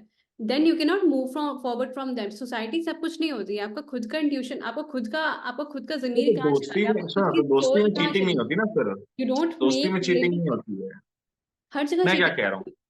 सी वो रिलेशनशिप। धोखा होता है, वो अलग चीज है। देखो मैं दूसरी चीज कह रहा हूँ, मैं क्या कहना चाह रहा हूँ, ऐसा रिश्ता जिसको समाज में बहुत ही कम रिश्तों के नाम है, उसमें है पति। नहीं नहीं, सो दैट इज, ये तो फिर आप सोशली उसमें चले गए ना। सोशली के अलावा भी आपके सोल लेवल पे कहाँ चला गया, आप जो भी रिश्ता बनाते हो आपके सोल सबसे पहले उसको कनेक्ट करती है, and you are more answerable to your soul, to yourself. So ऐसा नहीं हो सकता है मैं कि दूसरी चीज कह आप। रहा हूँ, देखो मैं, तुम समझ नहीं रहे, तुम बहुत वर्ड पकड़। मैं क्या कह रहा हूँ कि जब आप when you are into relationship with, मतलब man and woman are relationship, हाँ हाँ। उसमें आप क्या कर रहे हो क्या नहीं कर रहे हो, ठीक है, उसमें आपने चीटिंग करी, ये करी वो करी, लेकिन ऐसा कोई डैमेज नहीं हुआ है। That's how I see it. एक बार आपकी शादी हो गई, उसके बाद आप ये सब कर्म कर रहे हो ना, तो फिर तो दैट डैमेज इज नहीं, आपने टोटली बर्बाद डिफरेंट ना, किया तब है। तो आप लॉफुली सोशली हर जगह से गलत हो। बट जब आप शादी नहीं हुई हाँ उसके पहले आपने कमिटमेंट की है कि नहीं भाई होगा कुछ होगा, उसके बाद आप चीटिंग कर रहे हो, that is you are doing wrong with your soul. आप अपने खुद से झूठ बोल नहीं रहे हो। गलत नहीं, वो तो गलत है ही यार, वो तो उसमें कोई डाउट ही नहीं, वो भी तो वो गलती है रिश्ता अगर तो है किसी को ही ना, आपने मतलब आप ये तो नहीं कह सकते कि वो रिश्ता ही नहीं है, वो ऐसे हाँ कैसे नहीं हो सकता कि वो रिश्ता ही नहीं है जो नहीं सोशली किया नहीं जाता नहीं, है। वो मतलब नहीं था। मैं दूसरे कंटेक्स्ट में कह रहा था, मैं कह रहा था जैसे एक बार आपकी शादी जब हो गई है, मैं तो दैट इज इस टोटली लाइन में था तो अच्छा। उधर उधर चले गए। हाँ तो फिर वो तो मैं कह दूसरा रहा हो हूँ गया। दो फेजेस है। तो हाँ दैट दो फेजेस है। लॉफुल लॉफुल हो गया, सोशली हो गया। ये लास्ट क्वेश्चन है। सो हाउ हाँ you look towards life right now, like you are totally into, जितने मुझे समझ में आया कि now you are in that phase कि जब आप भगवान के बारे में जानना चाह रहे हो, भगवान के से कनेक्ट होना चाहते हो, एंड आई एम श्योर कि एक टाइम के बाद ही ये चीज़ ज़्यादा इंटेंसली आपने फॉलो करना शुरू किया होगा। So now how you look towards life and how you want to go ahead with this, क्योंकि आप ना कहीं डिस्कनेक्ट हो जाते हो when you get into spiritual, तो आप मटेरियलिस्टिक चीजों से डिस्कनेक्ट हो जाते हो, या फिर सिर्फ आप मतलब संसार में रहते हो, सोशली कनेक्टेड रहते हो, तो आप कहीं ना कहीं खो भी जाते हो, you disconnect from your self. तो उससे जुड़ने के लिए you you you know you you get into this line की भगवान को जानना है। सो हाउ यू थिंक कि स्पिरिचुअलिज्म या फिर रिलीजन या फिर भगवान के बारे में जो रिश्ता होता है भगवान से, उससे आपको कैसे आगे बढ़ना है। एज यू सेड इट कि मतलब when you are into spiritualism, तो कई बार क्या होता है कि you get to disconnect actually. exactly that's what happened with me very often कि I many time I feel that I am getting disconnected with the outer world and I am getting connected myself and the God. तो अब जैसे आप अपने अंदर खुद को eternal आप कनेक्ट होना शुरू हो जाते हो, भगवान से कनेक्ट होना शुरू होते हो, तो आप बाहर से डिस्कनेक्ट होने लगते हो।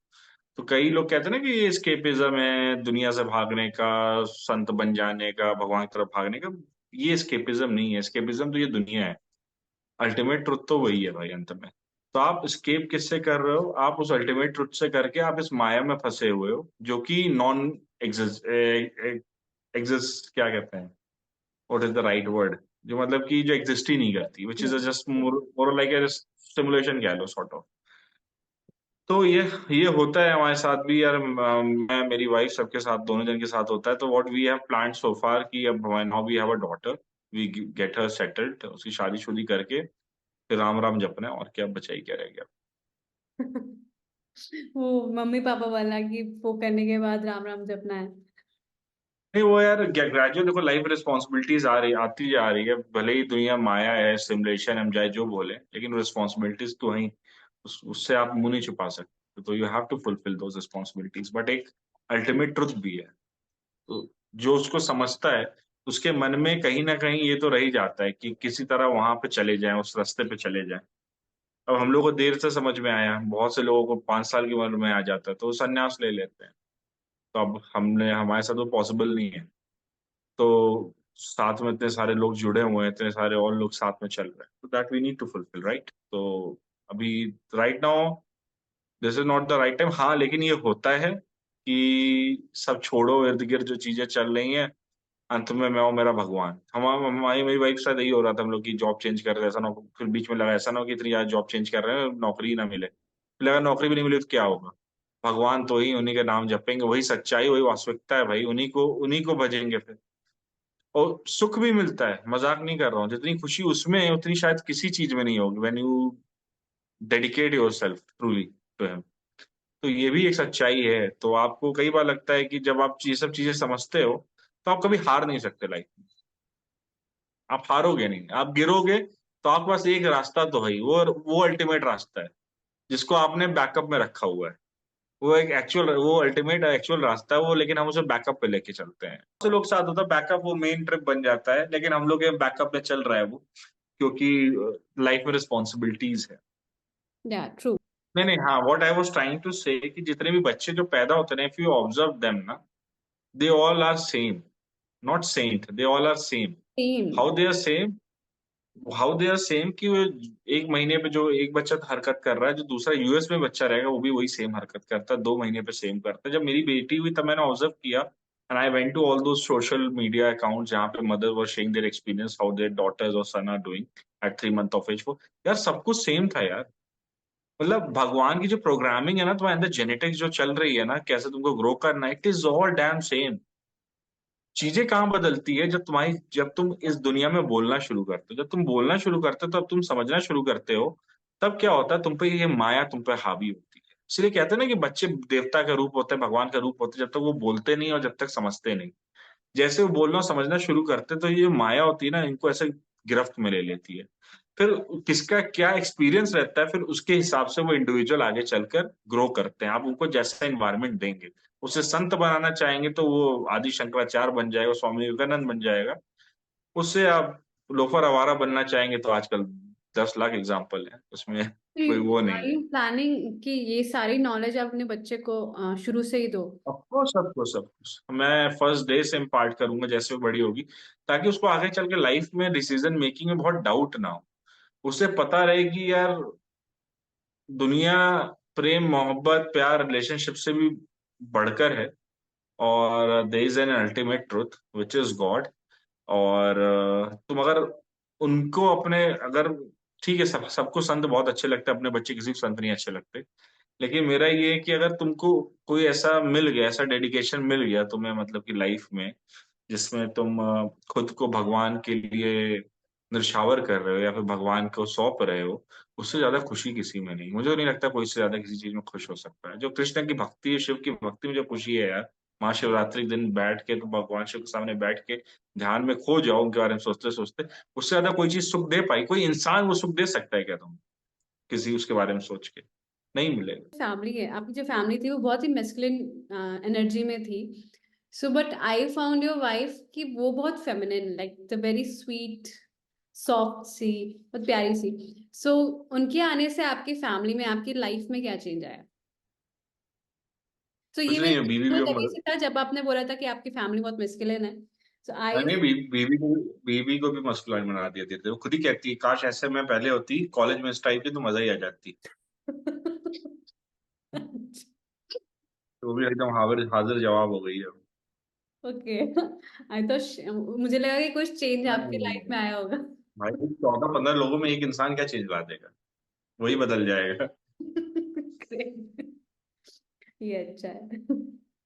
Okay, thank you so much Kartikeya, आपसे बात थैंक करके यू, और नो आपके प्रॉब्लम। सारे एक्सपीरियंसेस जो आपने इतने अच्छे से सारा बताया, but it was really pleasant to listen you. हमेशा ही अच्छा लगता है आपकी बातें सुनना, क्योंकि आपके पास जो एक्सपीरियंस है थैंक यू वो सो मच।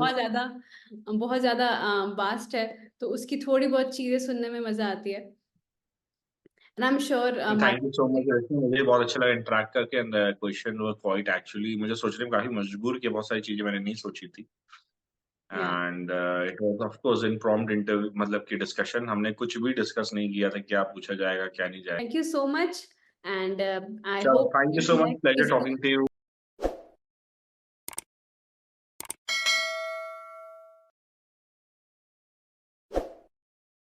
यार वही है कि जो आजकल एनिमल मूवी देख के ना जो चल रहा है, ऐसा कुछ भी नहीं है, ऐसा कोई नहीं करता है, मूर्खता है। मैं तो देखी भी नहीं है, तो स्टोरी पढ़ी पता नहीं क्या पापा वापा करके। कौन सी एनिमल एनिमल जो आई थी। Animal movie? हाँ। नहीं नहीं, होता होगा यार, मतलब कई लोग का होता होगा। क्या पता। यार 1.4 बिलियन पॉपुलेशन है, मैं कहूंगा मैं तो ऐसे किसी इंसान नहीं जाता है। इस टाइप का दिखाया हुआ है कि आपने क्लास 5 में मेरे साथ ऐसा किया था तो आपने ऐसे चिल्लाए थे यार, कौन Until करता है you're यार। feeling no more pain. Never slow yourself down, you can do some more.